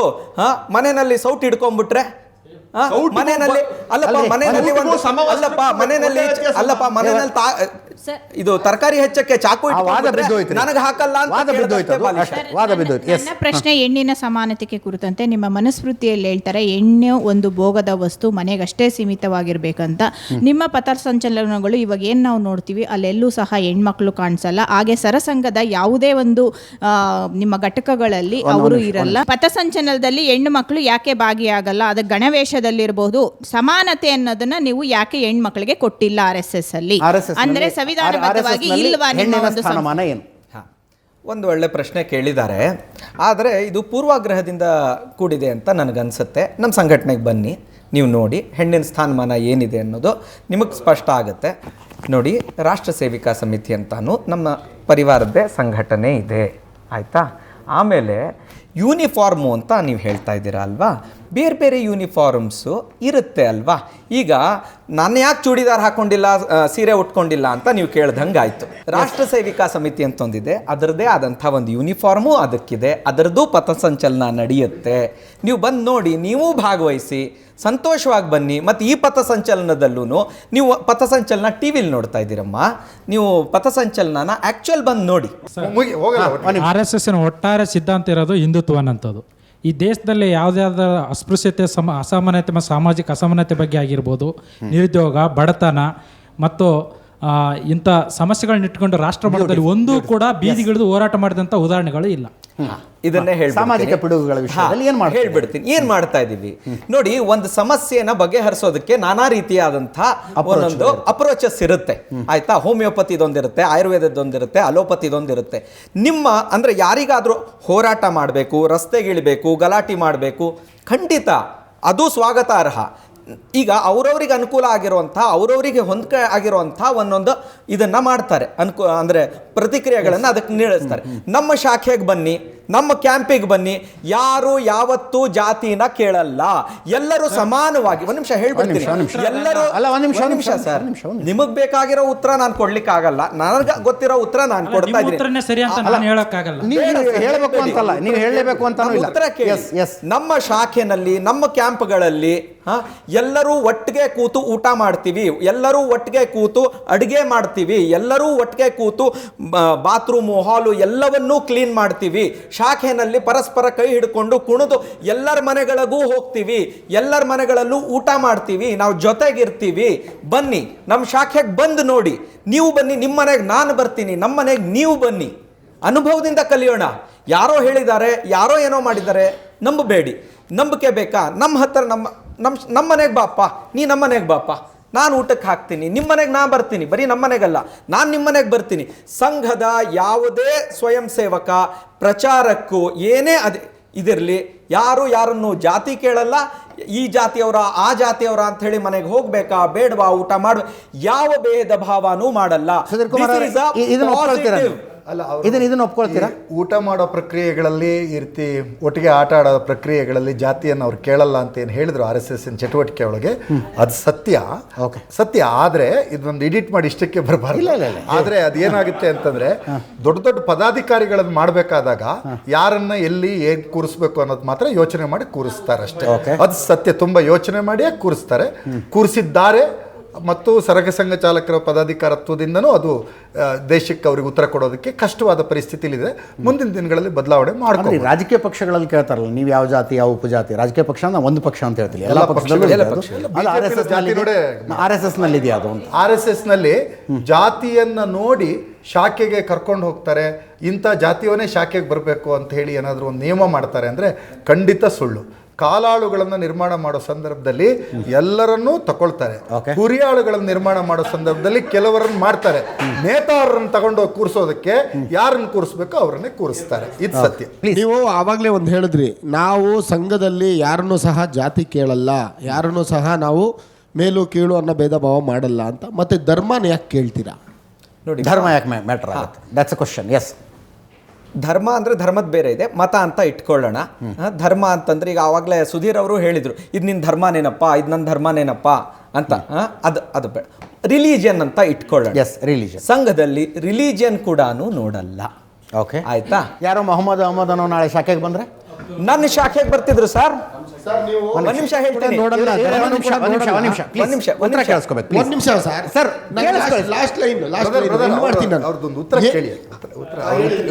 ಸರ್. ಆಮೇಲೆ ನಮ್ಮ ಶಾಖೆಗೂ, ನಾನು ನಡೆಸ್ತಾ ಇದ್ದಂತಹ ಶಾಖೆಗೂ ಮಕ್ಕಳು ಬರ್ತಾ ಇದ್ವು, ಗೊತ್ತಾಯ್ತಲ್ವಾ? ಈ ಜಾತಿ ಆ ಜಾತಿ ನಾವು ಯಾರನ್ನೂ ಕೇಳಲ್ಲ, ಮತನೂ ಕೇಳಲ್ಲ, ರಿಲಿಜಿಯನ್ನೂ ಕೇಳಲ್ಲ, ಎಲ್ಲರೂ ಬನ್ನಿ ಅಂತಂತೀವಿ. ಈ ದೇಶದಲ್ಲಿ ಹುಟ್ಟಿರುವಂತಹ ಎಲ್ಲ ಮಕ್ಕಳು ನಮ್ಮ ಸಂಘಟನೆಗೆ ಬನ್ನಿ ಅಂತ ಅಂತೀವಿ. ಒಂದು ಸಾಲನ್ನ ನೀವು ಗಮನಿಸಿಲ್ಲ ಅನ್ಸುತ್ತೆ, ಮುಗ್ಧ ಮಕ್ಕಳನ್ನು ಸಹ RSS ಪಥ ಸಂಚಲನದಲ್ಲಿ ಬಳಸ್ಕೋತಾ ಇದ್ದಾರೆ ಅಂತ ಬರೆದಿದ್ದಾರೆ. ಲೆಟರ್ ಬೇಕಾದ್ರೆ ಓದ್ ನೋಡಿ ನೀವು. ಅದೇ ರೀತಿ ನಮಗೆ ಮನಸ್ಸಿಗೆ ಎಷ್ಟು ಬೇಜಾರಾಗುತ್ತೆ ಅಂದರೆ, ಆ ಮುಗ್ಧ ಮಕ್ಕಳುಗಳು, ಆಟ ಆಡೋ ಮಕ್ಕಳುಗಳು, ಹಾಲು ಅಂದ್ರೇನು ವಿಷ ಅಂದ್ರೇನು ಅಂತ ಗೊತ್ತಿಲ್ದಿರೋ ಮಕ್ಕಳುಗಳು, ಅದು ಮುಸ್ಲಿಂ ಮಕ್ಕಳಾಗಿರ್ಬೋದು, ಹಿಂದೂ ಮಕ್ಕಳಾಗಿರ್ಬೋದು, ಸಿಖ್ ಮಕ್ಕಳಾಗಿರ್ಬೋದು, ಜೈನ್ ಮಕ್ಕಳಾಗಿರ್ಬೋದು, ಯಾರಾಗಿರ್ಬೋದು, ಆ ಮಕ್ಕಳನ್ನು ಸಹ ಪಥ ಸಂಚಲನದಲ್ಲಿ ಕರ್ಕೊಂಡು ಹೋಗುವಂಥ ಒಂದು ದರ್ದಿತ್ತ. ಯಾಕೆ ಕರ್ಕೊಂಡು ಹೋದ್ರಿ ಆ ಮಕ್ಕಳನ್ನು? ಒಂದು ನಿಮಿಷ ಹೇಳ್ಬಿಟ್ಟು, ನಾನು ನನ್ನ ಮಗನ್ನ, ನನ್ನ ಮಗಳನ್ನು ದೇವಸ್ಥಾನಕ್ಕೆ ಕರ್ಕೊಂಡು ಹೋಗ್ತೀನಿ, ಯಾವುದೋ ಸೈನ್ಸ್ ಎಕ್ಸಿಬಿಷನ್ಗೆ ಕರ್ಕೊಂಡು ಹೋಗ್ತೀನಿ, ಒಂದು ಒಳ್ಳೆ ಶಾಲೆಗೆ ಕರ್ಕೊಂಡು ಹೋಗ್ತೀನಿ, ನನಗೆ ಚೆನ್ನಾಗಿದೆ ಅಂತ ಅನಿಸಿರುವಂಥ ಒಂದು ಸಂಘಟನೆಗೂ ಕರ್ಕೊಂಡು ಹೋಗ್ತೀನಿ. ನಿರ್ಬಂಧ ಯಾಕೆ ಬೇಕು ಸರ್? ಇಷ್ಟೇ ಕೇಳ್ತಾ ಇರೋದು. ನಿಮ್ಮ ಪೂರ್ವಾಗ್ರಹ ಏನಿದೆ? ಅಲ್ಲಿ ಕರ್ಕೊಂಡು ಹೋಗ್ಬಿಟ್ರೆ ಹಾಳಾಗ್ಬಿಡ್ಬೋದಲ್ವಾ ಅನ್ನೋ ಪೂರ್ವಾಗ್ರಹದಿಂದ ಮಾತಾಡ್ತಾ ಇದ್ದೀರಿ. ಆ ಪೂರ್ವಾಗ್ರಹ ಇಟ್ಕೊಳ್ಬೇಡಿ. ನಮಗೆ ಯಾವುದು ನಮ್ಮ ಮಕ್ಕಳು ಹೋಗಬೇಕು ಅಂತ ಅನಿಸುತ್ತೋ ಅದನ್ನು ನಾವು ಕರ್ಕೊಂಡು ಹೋಗ್ತೀವಿ. ತಂದೆ ತಾಯಿಗಳು ಇದಕ್ಕೆ ಹೋಗಲಿ ಅಂತ ಹೇಳ್ತಾರೆ, ಅವ್ರಿಗೆ ಗೊತ್ತಿದೆ ಅಲ್ವಾ? ಈಗ ಈ ಶಾಲೆಗೆ ಹೋಗಿ ಮಕ್ಕಳಿಗೆ ಬುದ್ಧಿ ಬಂದ ಮೇಲೆ ಯಾವ ಶಾಲೆ ಅಂತ ಚೂಸ್ ಮಾಡೋಕ್ಕಾಗತ್ತಾ ಸ್ವಾಮಿ? ಧನ್ಯವಾದ ಇಬ್ಬರು ಕೂಡ. It was wonderful having you. ಭಾಳ ಅದ್ಭುತವಾದ ಚರ್ಚೆ ಆಯಿತು. ನಿಮಗೂ ಕೂಡ ಧನ್ಯವಾದ. ಇದರೊಂದಿಗೆ ಇವತ್ತಿನ ಈ ವಿಶೇಷ ಕಾರ್ಯಕ್ರಮ ಮುಗಿಸ್ತಾ ಇದ್ದೀನಿ. ಮುಂದಿನ ವಾರ ಮತ್ತೊಬ್ಬ ಅತಿಥಿಯೊಂದಿಗೆ ಮತ್ತೆ ಬರ್ತೀನಿ. ನೇರ ದಿಟ್ಟ ನಿರಂತರ ಸುದ್ದಿಗಾಗಿ ನೋಡ್ತಾ ಇರಿ ಏಷ್ಯಾನೆಟ್ ಸುವರ್ಣ ನ್ಯೂಸ್.